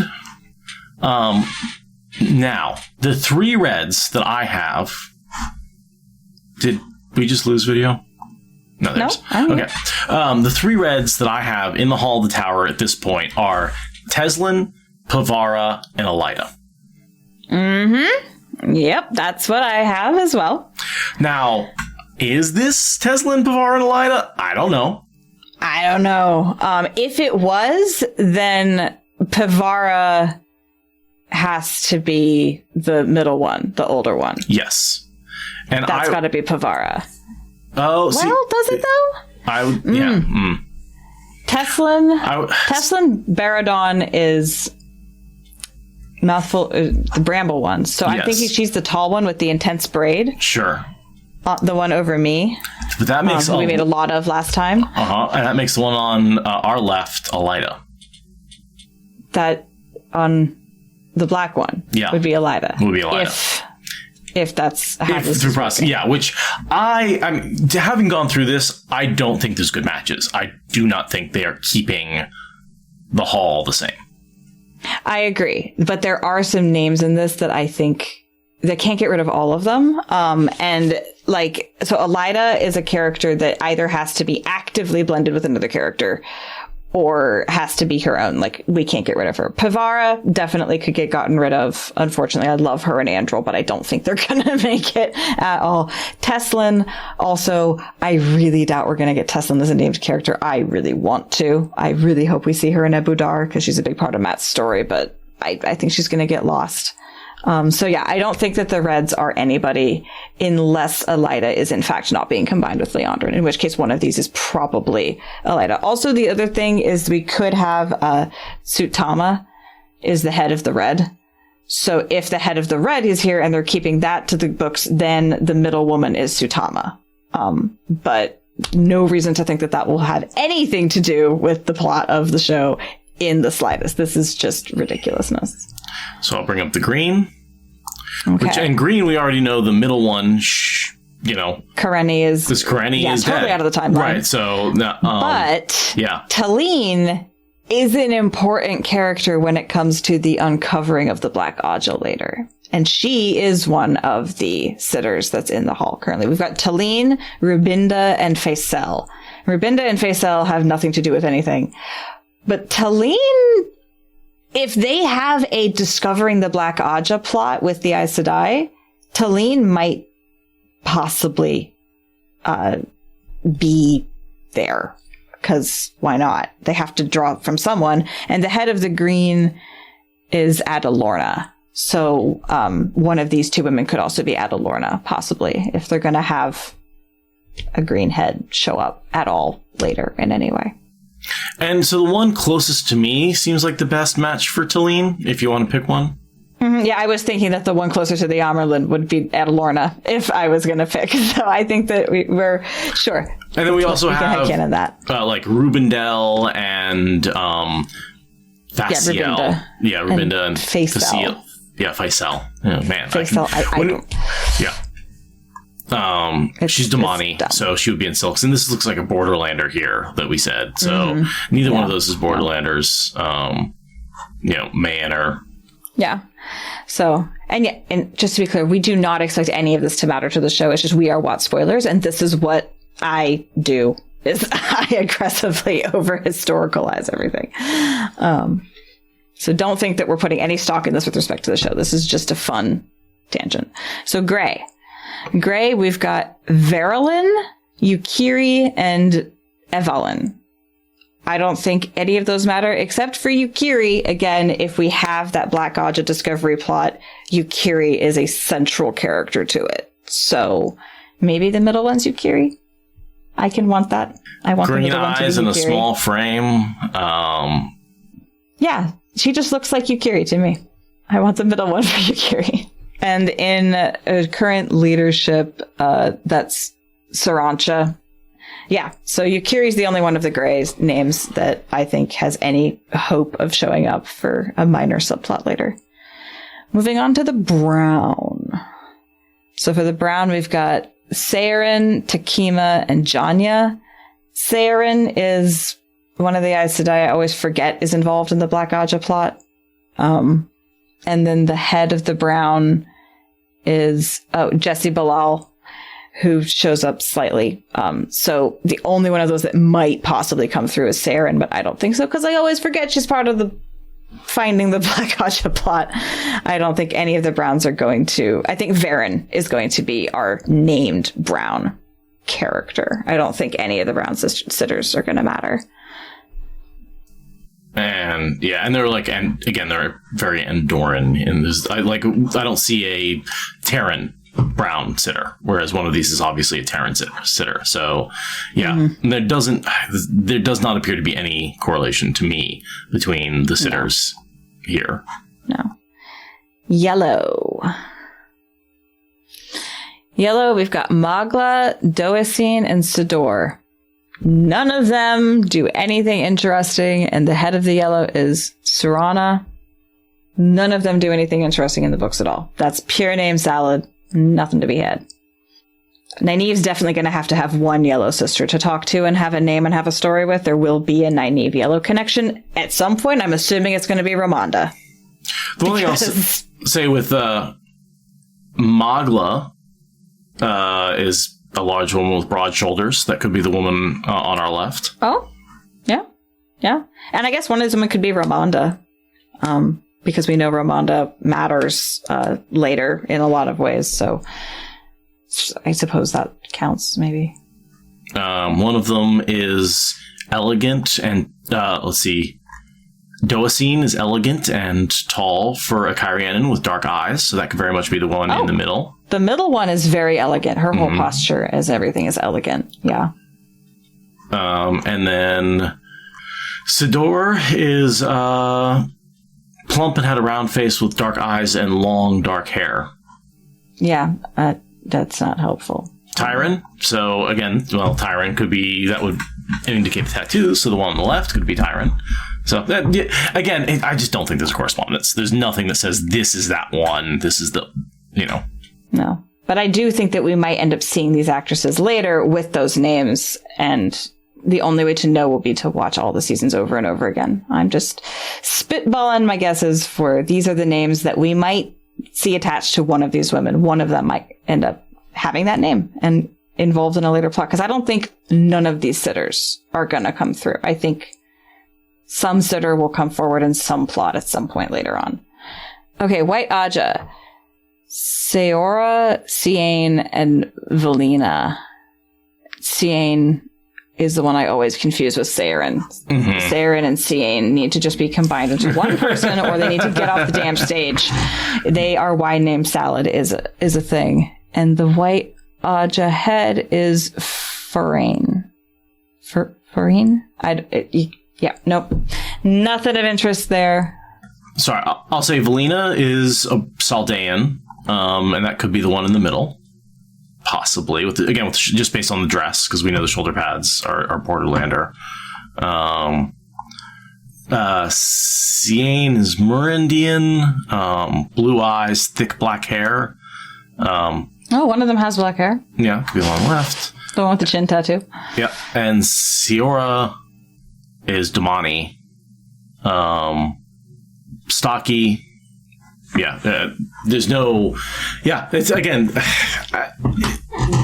Nothing stands out to me. Bring up the blue, because the blue has the other half of Romaine in it.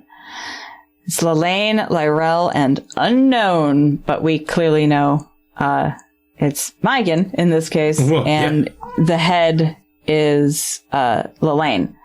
Lelaine. Well, no, that's because this list I have is from later on in the books. So I strongly think one of these women is Lelaine, because I think that Romaine in some iteration is coming forward. So I'm choosing strongly to believe that one of the two women on either side of Megan is Lelaine. Well, she's Kandori. So, And, okay, Lyrell, who's the other one, is Kyrian, and I firmly believe the person on the left is Kyrian. So that would make Lelaine the one on the right. Again, all right. The one with the headscarf. Mm-hmm. Yeah. All right. She is officially my guess for Lelaine. And was that all of them? Yes, that is all of the Aes Sedai in the Hall. Thank you all for your patience going through that. I wanted to get some guesses in. Yep.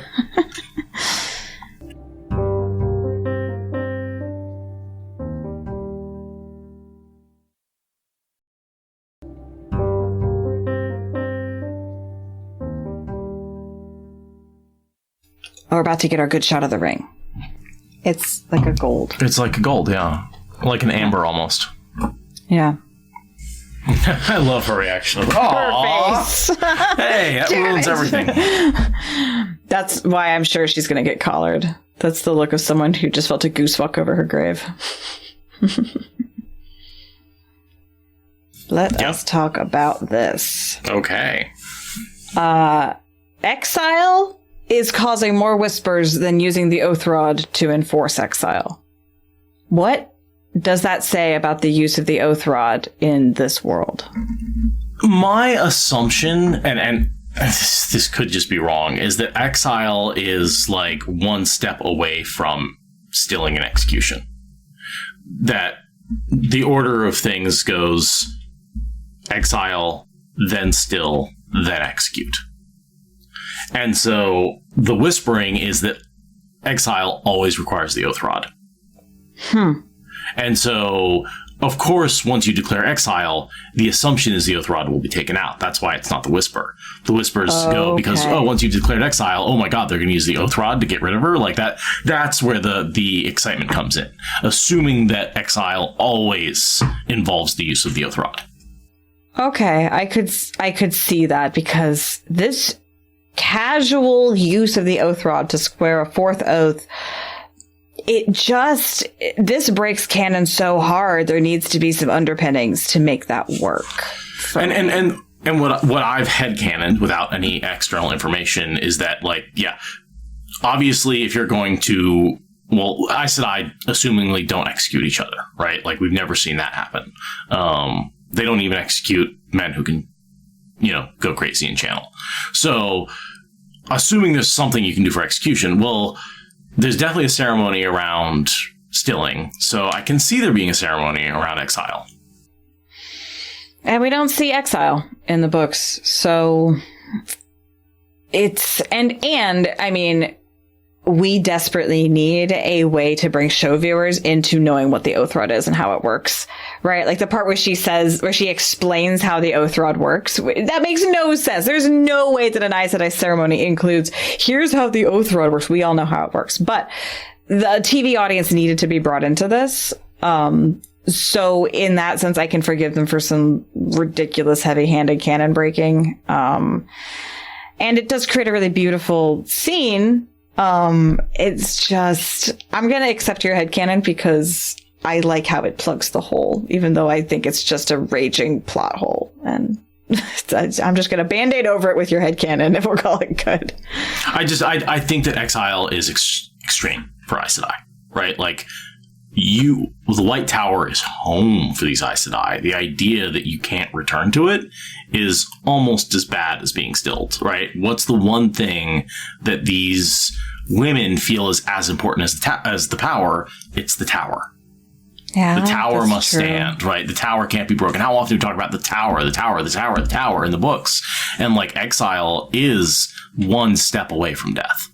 And the White Tower isn't done with you until it decides it's done with you. You can't leave. Like, yeah, there's a lot to being exiled and being cut off from the resources. Presumably it means she's being disowned financially.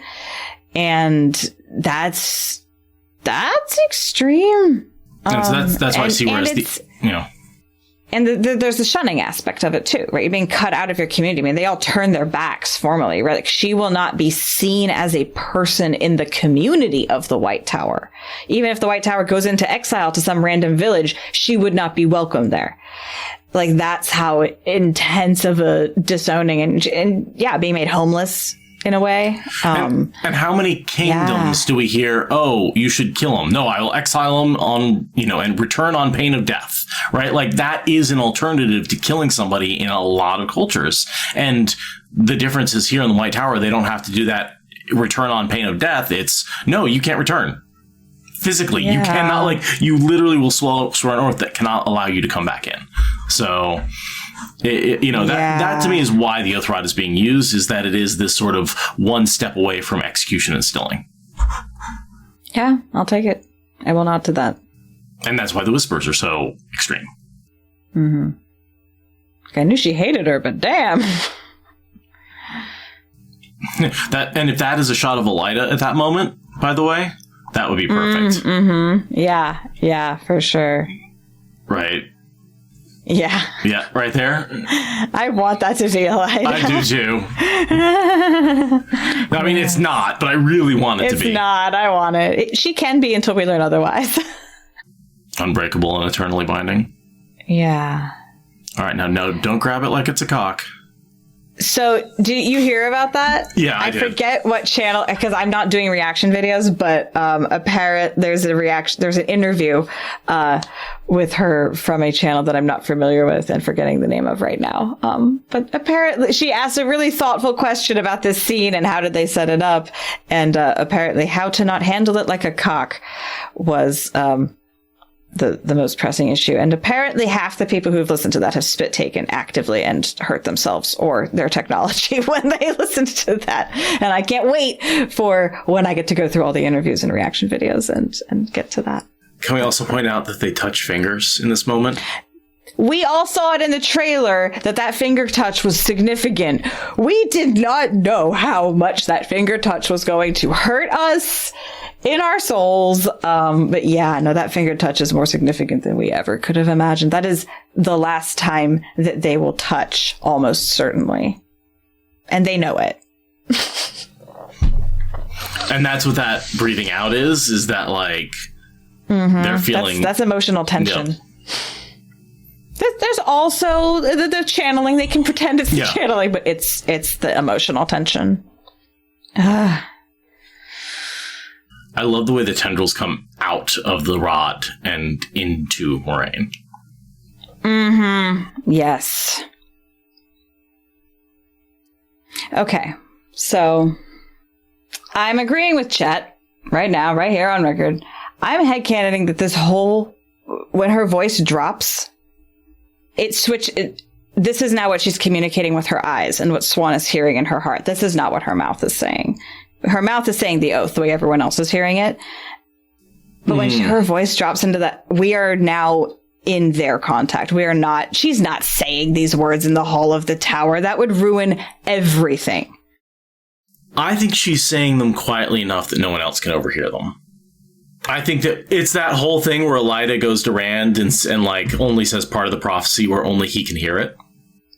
Yeah. This room is so echoey. These women are so attuned to this. This is such high stakes. I want to think that she said something like this when they were in the hut before she said goodbye. And just the look in her eyes is enough for Swan to hear that, instead, and to know that that's that's how I'm going with this. I don't like the idea that she's muttering. I don't like it.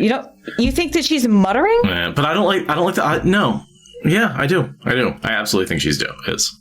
Well, I, along with many, many people that I haven't been able to avoid seeing everywhere on Discord, we're not fans of the idea that she was whispering things in a room designed to amplify every sound.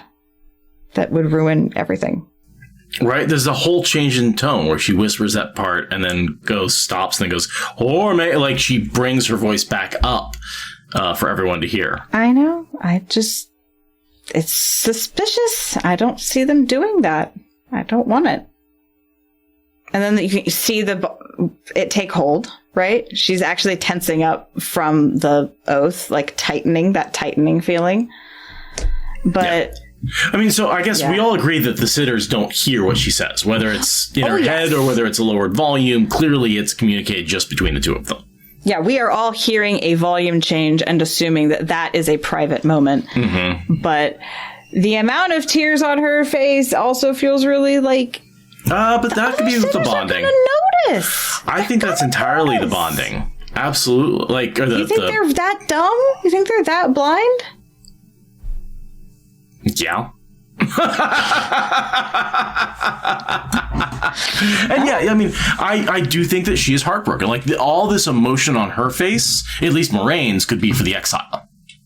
A little harder with the Emerald Sea, but she's not showing the same kind of emotion. She still has tears running down her cheeks. Yeah. But you're right.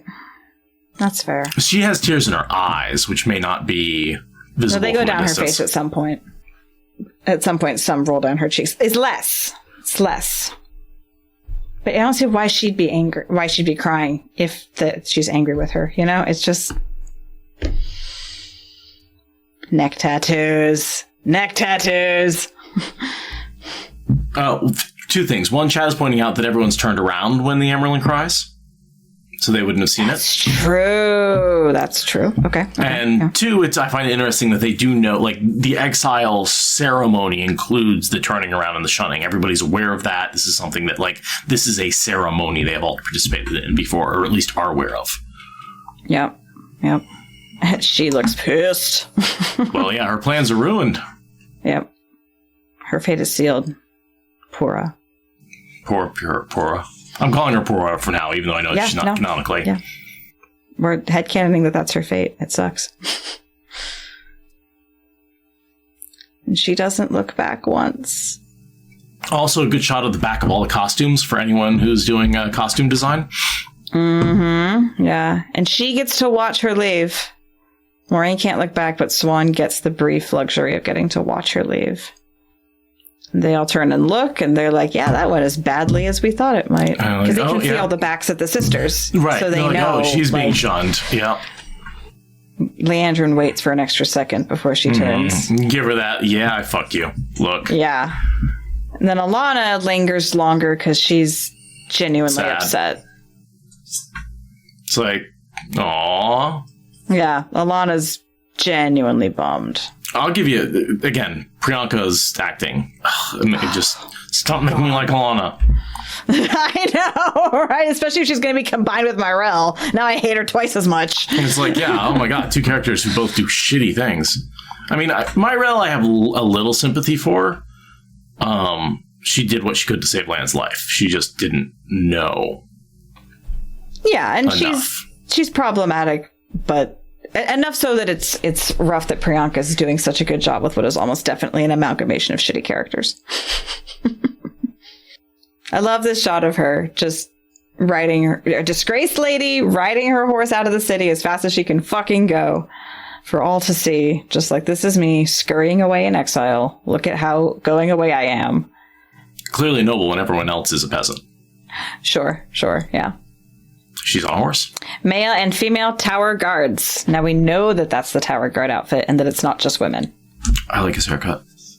Yeah, I can see why you would. No Fane in this. As no far as evidence I can of Fane. No whistle, no... But we know that he's made it to Tarvalon. We know that. Meeting with certain Red Sister, perhaps? Mm-hmm. So we're in view of Dragon Mount. We can't have gone too far. We're not and the X-rays the extra bonus material, something, the map thingy, calls this the Tarvalin Waygate. Okay. So I assume that means maybe they... Is there a steading or a grove? Like, this is where the grove used to be, maybe? Like... Yeah, I don't know. I'm thinking that they decided to not put waygates in groves. I'm guessing that that's what they went with, is that the grove and the waygate are not related locations. I do kind of like the steps leading up to the opening, though. I think that's pretty cool. I do like that. I like the thickness of it to create that sense of here's where you transition. There's a lot about the Waygate that I am sold on from a visual perspective. Also, it's worth noting in the bonus content, they talk about how this was one of the most windy, cold, miserable days that they've ever shot. Like, it was ragingly windy and it was a huge technical challenge and everyone was miserably cold, but it added to their urgency and the desperation of the thing, and it ended up helping making the acting better. But yeah, in the bonus content, Rafe's like, it was windy. And there's one shot where you can actually see how fast the clouds are moving, like over their heads. Like, it's miserably cold. The part where they look miserably cold, that's not acting. That's real. She still has her ring. Yep. So she has to turn in her badge because she got, her police license taken away. So, I mean, we get a lot of Mandarb and Aldib. Where the hell is Bella? And then they send the horses away. Just away. It's like, why not leave away? them? Yeah. Why not leave them in Tarvalin? I know. It seems like they didn't go that far. And it's not like you can't take the resources with you that the horses would have carried. It makes no sense to ride the horses to the Waygate and then release them. Unless it was like a week to get to the Waygate, which I don't think so, given that Dragon Mount is right there. And it's called the Tarvalin Waygate. And it's called the Tarvalin Waygate. And she seems to be like, make sure they're there, and then gets on her horse and is there within an hour or so. Yeah, it's the horse plot lines are undoubtedly being slashed for budgetary reasons. But again, there shouldn't be budgetary limitations on a show like this. I think you could slash it even more and be like, have no horses in the scene whatsoever, and just be like, we left the horses behind because they won't survive the ways. Yeah. Oh, I guess chat is saying that it throws people off if she rides a horse out and only goes a short distance. It makes it look like she's going a long distance. But I don't think she's trying to prevent anyone from tracking her. They're going to get to the ways and disappear. I don't know. know. I like getting horse shots. I don't like getting illogical plot shredding horse shots. Don't give me horse at the expense of plot. I wonder if she recruited Loyal. Well, no, never mind. Two Rivers theme music! Yay! Yay! We're back together again. The party reunites! Instead of in Camelin, here we go. Okay, why is Rand's bow strung? His bow should not be strung. That's something that I forgive TV shows. That characters in fantasy walk around with strung bows. It looks fun. He didn't have it strung all the time, though. They've already proven they can have him with an unstrung bow. They know how to do that. In Bean Spring. That's fine, but he's riding into a dangerous place. Wouldn't you string your bow up before you go out hunting and riding? Sure, at night you leave it unstrung, but Yeah, I suppose so. Yeah, no, that's true. That's true. He's going into he doesn't know what. But I'm just saying, they know how to have him unstring his bow. I know, but I'm saying now is not the time to unstring your bow. Okay. I will grant you that. Yeah. Look at how sad she is. She's like, I'm about to kill all these kids. Aww. I'm about to take them all to certain death and they're going to die. And look how happy they are. She has a heart and it sucks. You can see Barney Harris's cheeks are bright red from the cold. Yeah, it's cold. He's dressed in so little. And he's got the least amount, of clothing. Mm-hmm. Watch the back! Watch the back! No, he's healed. He's fine. He's fine. He almost kisses her. Oh, yeah. There's that almost kiss pose. Yeah. The almost kiss of the exes. Mm-hmm. That part sucks. Yeah. Baron. Seriously, though, it's been a month. Would someone get Matt a new coat, please? I know. He was just in Tar Valon, which is a rich-ass city. Like, why did Moraine not just go down to the Lost and Found and grab a damn cloak? Like, it's because costuming-wise, they need to signal this is Matt. It's a TV thing. You can't have the characters changing costumes that often. It doesn't work. It's my favorite in the cartoons when they open their closet and it's like all the same t-shirt and all the same pants. It's like, what should I wear today? Because they always show them in the same dress. As a person who eats and dresses in the same clothes all the time. Yeah. Personally attacked. I don't wear a black t-shirt and a jeans every single day. Yep. Yeah. It makes choices so much easier. Mm-hmm. Yay for friends hugging. It's just so heartwarming. Is that Mandarb? It's got to be Mandarb. Yeah. The big black horse. It's definitely Mandarb. And look at the connection. Look at that connection. Mm-hmm. And also, you notice the decorative bits on his harness is the same as the buckle that holds Lan's sword in place. Notice. The exact same. That's cool. Yep. That's cool. Yeah. Also, take supplies out of the saddlebags before you send your horses away. Why are you sending them out fully loaded? I guess they just know their way home, and like a blue agent is going to go out and collect the horses and unload them and put them in the stables. You know? But I guess they do all have packs, well, except Moraine. Yeah. So, yeah. Either Moraine's not prepared or Lan's the one carrying her stuff. Nynaeve, standing up for her people. And do you remember, we saw, like, basically the shot, we're trying to figure out, like, who's behind Nynaeve? Is that Loyal? Yeah. And I said I'd be mad if he was short, and I'm only mostly over it. I'm still a little not over it. His elbow pads. It is very Professor, like a little tweed and tweed elbow pads. Cute. He's so cute. Put him in corduroy pants, you know. Oh my god, yes. Also, that whole like we've said this before, but like if you've ever played Minecraft, they have the Nether, and that was inspired by the Ways, and I like the way they talk about the 1 to 8 in Minecraft and the outside of time and space. Like it's not exactly what the Ways are, but it's close enough. Wrong. Do you think she's wrong? I think she's wrong. Well, okay. I am very curious to find out how much they change the lore and how much they don't know. There's just so many glaring deviations here. She has to be wrong. It's too simple. And I like the fact that it's too simple and she's wrong, because that's how we walk up to the end of Eye of the World, the book. It's going to be the end. Everyone thinks it's the end. I mean, they're setting up that bait and switch that everyone who's reading Eye of the World is like, there's 2 more books. Clearly it's not the end. We're all sitting here. Season 3 is already greenlit. Like, you know, like we know it's not the end, but the characters have to believe it's the end really strongly. So they are setting us up for that. I'm just like, I think she's wrong about almost everything here. I would say I think they are changing what the Eye of the World is to the location of the last battle, or really? not the last battle. No, because Shale Ghul is the place where the Dark One is closer to our reality. It just happens. It could be anywhere, right? I think she's right about this being where the dragon sealed the Dark One away, where that battle took place. I guess that was Shale Ghul, wasn't it? That is Shale Ghul. Yeah. So you think that the Eye of the World and Shale Ghul are the same place. So do you think that the Green Man is completely out and his whole haven around the Eye? I don't think we're getting the Green Man. So do you think that the Eye is even going to be like a pool of untainted sardine with a seal? No, none of that. I think he's completely changing what the Eye is.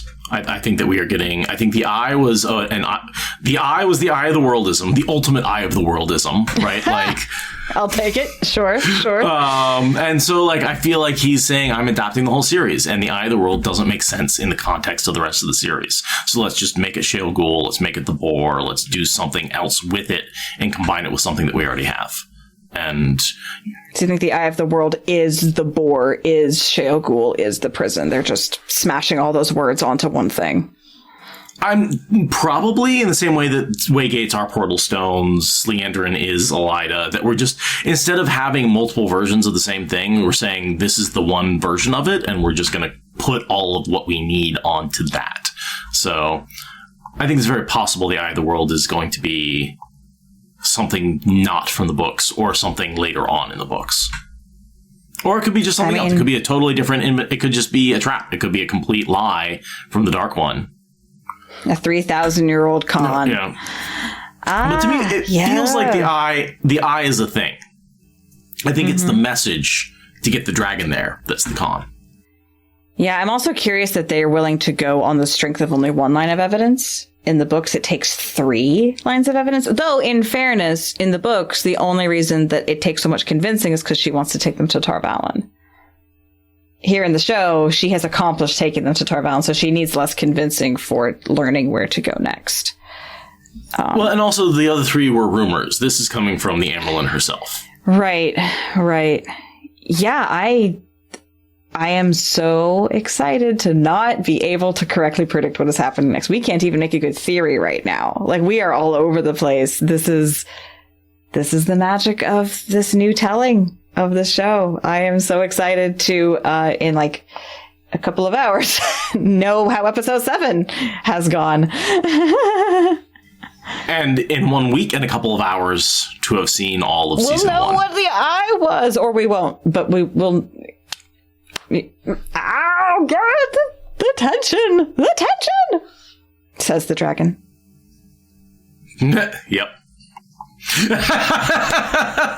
I love that. And now I know you. And of course, what you're expecting her to say is, and now I trust you. Nope. Because she can't lie. She can't lie. No. She was going to say that and then physically couldn't get it out, which is such a Moraine thing she cannot trust. She does not trust.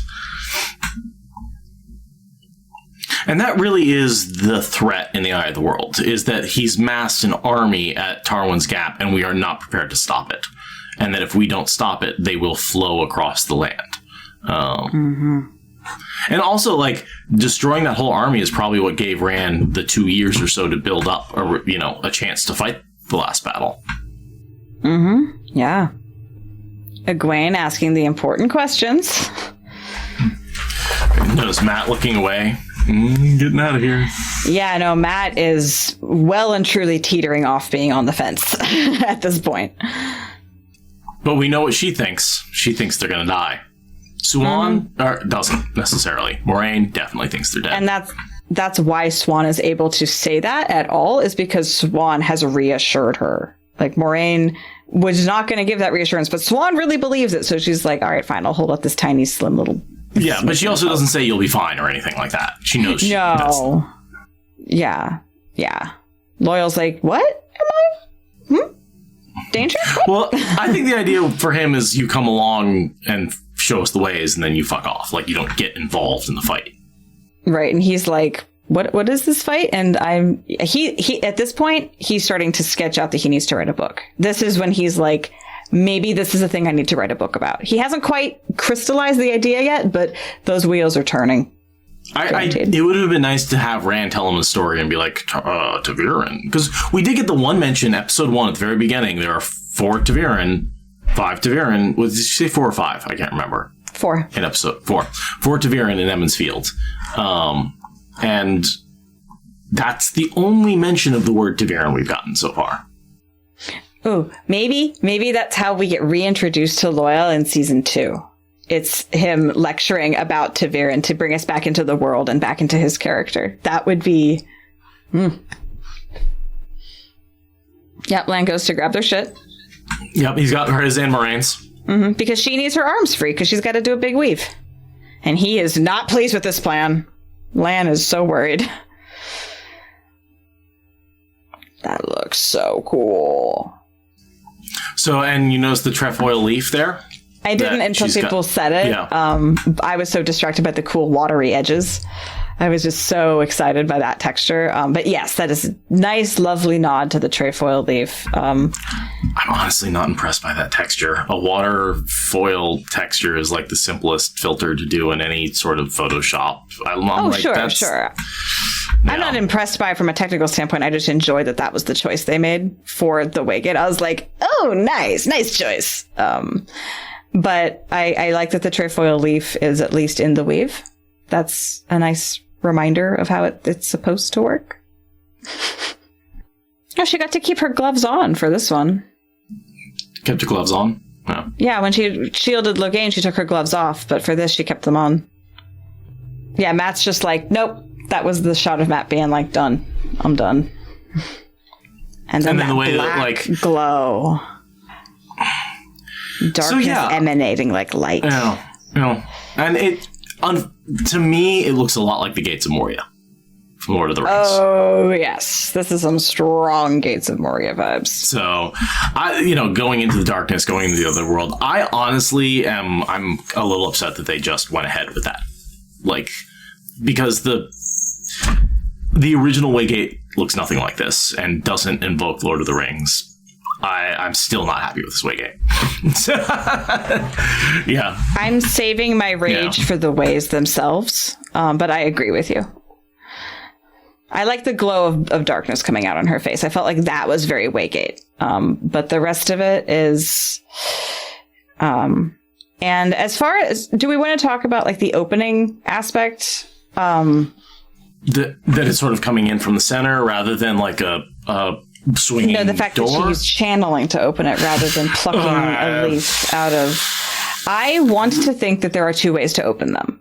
If this has anything to do with Ogier at all, which I'm assuming it does, given that she went to him for knowledge, then I want to believe that there's two ways to open this. And perhaps, because this one is next to Tarvalin, they disabled the other way. They might have like taken that leaf out and thrown it away and been like, no, only Aes Sedai can open this one up or something. I want there to be a manual way and an Aes Sedai way. I really want that to be true. The only way I can reconcile it in my head is through Terangrial. We know the Ogier have Terangrial of growing. They could also have Terangrial of opening. Oh, like a key. Mm-hmm. Yeah, like a key, but like maybe that Terangrial is a trefoil leaf that they can use. Like it's not like... Yeah. You sing it, you put it onto the pattern or something. Yeah. But yeah, channeling. Again, it's a combination Portal Stone Waygate, right? The channeling is what was needed to open the Portal Stone. So it's not my favorite change. I'll admit it. And I also found it a little weird how much the Amazon Prime social media account tried to push the Waygates as this cool thing. I think because they knew we were going to hate it because they whiffed. The gates, and I mean, I'll see tonight how I feel about the ways, but I am currently very angry about the ways. Much more than I am about the gate. And they whiffed. They have excellent book descriptions. None of that seemed out of budget with what the rest of what they've done. I don't understand. These are changes I don't understand, and I'm... Mm-hmm. And I don't like what I've seen of the ways so far. I don't. I'm excited to see what they look like longer tonight because this is a very brief glimpse, but basalt columns, thunder and lightning. I'm mad. I'm mad. Yeah, no, and this is one of those things where I don't want to be like, oh, they didn't do what's in my head, therefore it's wrong. Right. There's a lot of changes they could have done that I would have been... there's a lot of ways they could have done this that I would have been fine with. Straight out of the books would have been great. Pieces of what they did in the books would have been great. I feel like they didn't keep anything except the creepy blackness. That's the only thing they've kept so far, and maybe we'll see tonight. Maybe there will be aspects of once we're in the ways where they're going to bring in elements that make us feel like, okay, this is just a different version. But right now, they've done such a good job with so many things. This is disappointing. Because, visually, this was one of the things I was very excited to see. Yeah, no, we are complaining it doesn't look like in our heads and that it is not shattering our expectations in a good way. We've had our expectations shattered in a good way many times already. We're expecting that, and we're getting it shattered in a bad way, which I guess it had to happen. Yeah, because this looks like a couple of pillars that someone can put a green screen up in between. It looks like it's designed to be cheap to film on, as opposed to something that's earth-shattering. I'm just even thinking Lock and Key, right? Which is all about opening up doors into different places, did a better job. It felt, and they just did that by having a different set on the other side of the door. It doesn't have to be that complicated. But as Chad is pointing out, it's not impacting the story. It's just a visual change. We're getting mad about the right shit. We're keeping our stuff in scale. But forgive us a little bit. I feel like we've been good about everything, but the way I think I wouldn't have such a problem with the way, like I said this already, but again, if it hadn't been pushed on us so hard. That is partially where my problem comes. Yeah. I didn't pay attention to it being pushed on us so hard. I was just like, oh, corporate's going to corporate. But yeah, in hindsight, it's like, you knew we were going to hate this and you were trying to pave the way, and I'm not buying it. We're not fucking buying it. Matt's already changed his mind. And he says that. That's his last line. Is it too late to change my mind? And his voice cracks on mind. Ugh, yeah. I'm mad about that line. Me too. Yeah. The fact that Matt then turns back. And there are so many choices that they make between now and getting to the eye. It's ridiculous to say we're committed to this. No, you're not, Moiraine. There's so many choices left that you have to make. Also, Moiraine doesn't say what happens now is out of our control. She says the wheel weaves as the wheel wills. Well, she says both. Right, but and I honestly never liked it when Book Moiraine said the wheel weaves as the wheel wills, when she was in fact controlling the entire party's destiny. I always found that very annoying about her. So I'm glad that they're keeping that, I guess. But it feels very like, Moiraine, you are still telling these kids what you want them to know, controlling their information, controlling their moves, controlling the resources they have. For you to say this is out of my hands is very disingenuous and true to character, I guess. But I guess she's emotionally distraught, so she doesn't give a fuck, I guess.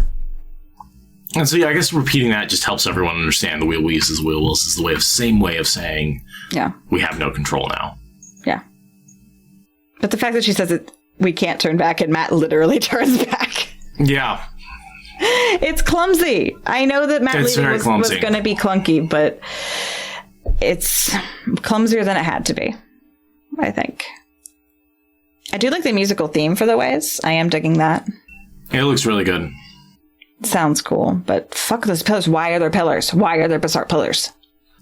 And the fact that they call to him and they didn't notice him. The doorway just closes. Yeah. Yeah. And the doorway closes and they couldn't go back for him. And was Moiraine holding the doorway open this whole time? Was there a time limit on how long it's open? Can she not open it back up again? It's clumsy. It's very clumsy. Yeah. And Moiraine just lets it happen. She's just looking at him oh no, what do I do? I think she's well, I guess that answers that about that one. Yeah. I think that's what the look she has, but it's clumsy. And in all fairness, we know it's clumsy because this is when COVID hit. And this was the last thing they were able to film. And when they came back together a year later, Matt had left, or Barney had left. And so there's a lot of COVID clumsiness as well as Barney leaving clumsiness. Also, which reminds me, again, in the bonus content, that scene with Swan and Egwene and Nynaeve was one of the very last scenes they filmed before COVID. Rafe said in the bonus. It was one of the very last things they filmed. And so they filmed it. Their performances are given with the world rapidly falling apart and them not knowing when production's going to get shut down, but it's probably going to get shut down, and all that uncertainty that we all went through. They filmed that scene in that tension in the real world. And so that scene obviously came across beautifully. This scene less so, but it is important to remember that some of this clumsiness was unavoidable, and only some of it merits our aggressive criticism. Some of it does merit aggressive criticism. Yeah, so this to me looks like a reshoot. Yosha looks older. All of the characters look older in this shot than they have in the shot just before this. That their hairstyle is a little different. Yosha's got a little more muscle on him. His cheekbones are a little more pronounced. But that makes sense because the episode that is going live in 1 minute, we're clearly starting up here. So they had to get them all back in costume and back on set and back into that pose in order to pick up the next thing. But I agree, this does look reshot. He does look more older. And that whole, they're just yelling, and this is stock footage of... Yep. They literally recycled a clip from before, I think. Yeah. And that's actually really disappointing. It's like, you can't even find another stock footage clip of Matt to use. They have hours of him standing there, but... And then one lightning flash of her face. And so we get this... what I feel is like a good shot of sort of the whole basalt delta area of the ways. Which is just... I'm going to yell about it so much if they don't give me a good explanation. I get the feeling we're looking at a dark forest. That if you wander off the path, you get lost in these formless, look-alike basalt columns. And there's no way to tell direction. Sure. And that's why you need Loyal. We'll see. I did like the lightning shot at the end. And that's it. And it is exactly 4 o'clock. At this moment. The next episode is dropping. So we are going to get off. At the last minute. We're like, under the wire. Yes, right under the wire. Oh, 3 hours of recording. Thank you, everyone, for being here. Thank you, Seth, for powering through. Really Thank you, everyone in our audience, for watching. Hopefully this video comes out before summer. I'm trying. My life is settling down again. I am officially 99% moved in. I got my COVID vaccine, so if that doesn't put me on my ass, and work is settling down a little bit. We had a bunch of parties this month as well. That's the other reason why I've been crazy, is I picked up a bunch of shifts. So it's been moving, picking up shifts, all the holiday crap that comes with December. My birthday, this show, these recordings. I'm overwhelmed, guys. I'm sorry. It's fine. But these videos will come out eventually, and you, our lovely YouTube audience, has been very patient and watched through to the end, and we appreciate you very much. Thank you for joining us for all of this content. Yeah, please remember to support us on Patreon, follow us on social media at WoT Spoilers on every platform you can think of. Come to our podcast. If you don't know, we have a podcast, 400 episodes of spoiler-filled content. Hashtag Wheel of Time. Go rate the show. Go watch the show. That's what I'm about to go do. Go eat your fruits and vegetables. Take a shower. You probably haven't taken a shower in a while. Go take a shower. Remember, the food pyramid is outdated. Definitely remember the food pyramid is outdated. That's bullshit. How many carbs am I supposed to eat in a day? Jesus. All right, let us kill recording and end the event. Bye, everyone. Bye, everybody.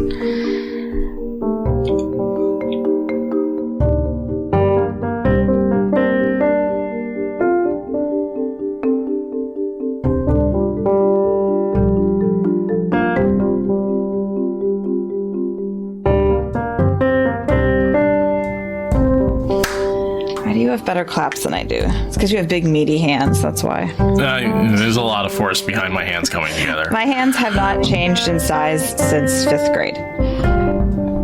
I have 5th grader hands.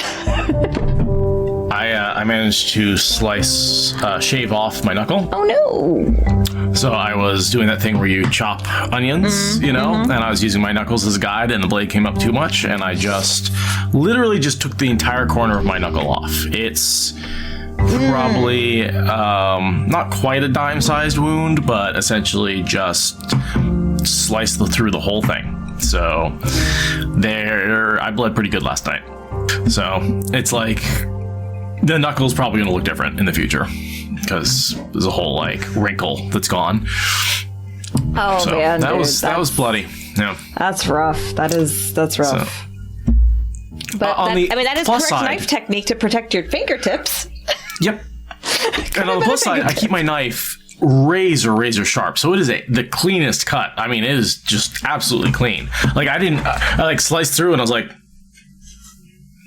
oops. Like it took me, I had to look at it before. Yeah. And it didn't start bleeding for a while. It was one of those things where like the cut was so clean it did not bleed for a second. That is how you have a good kitchen injury.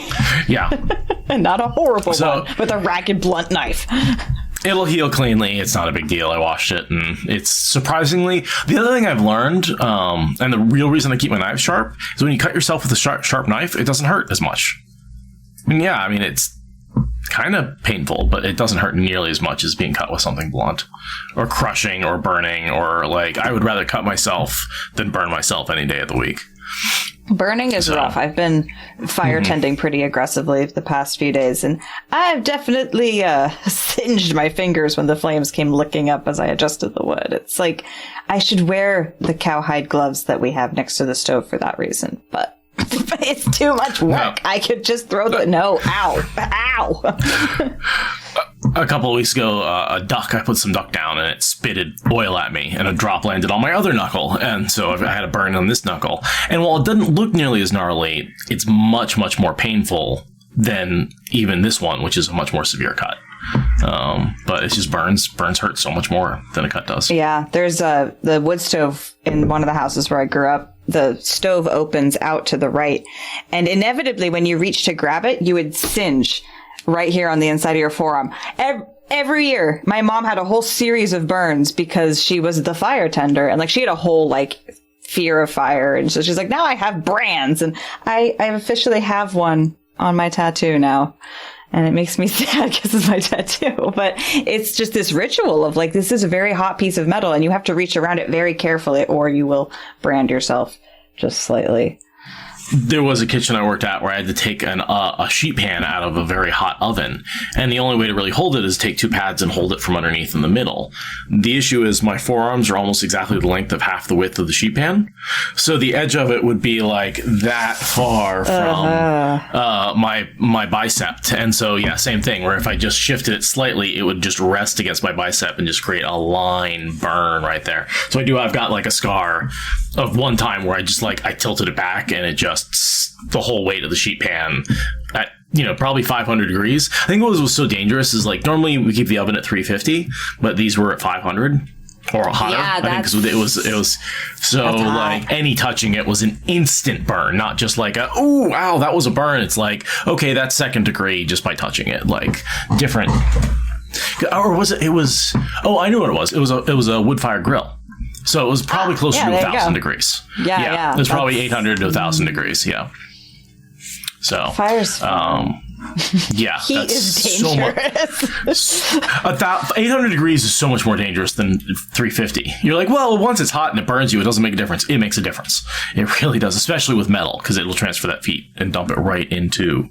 The other thing I have to show you, Timber got a sweater, and it's adorable. Come here, buddy. Oh my god.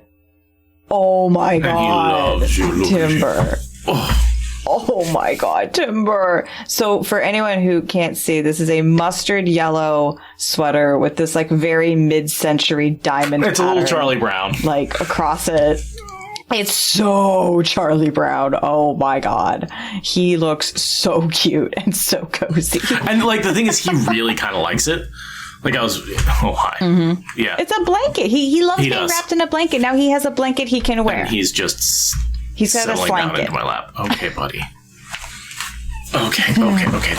Yeah, we're dog sitting Toby again today, and he's a lot more awake and needy today. He wants lots of pets and lots of attention, and yeah, it's his third time here. It still takes him a few hours to relax. He doesn't like being left here, but his owner keeps coming back, so it's cool. It's gonna be okay. Well, and we've been here for slightly less than a week, and so Timber's still adjusting a little bit, and he's just got a lot of. He just wants a lot of attention. He's just pressed up against us, following us, more than usual, up in our business more than usual, just being an absolute, adorable. And now he's being a butthead. Just lay down. Of course he is. Adorable little butthead. Thank you for listening to the Wheel of Time Spoilers podcast. Rate us in the Apple Podcast app or support us on Patreon. Is that good enough?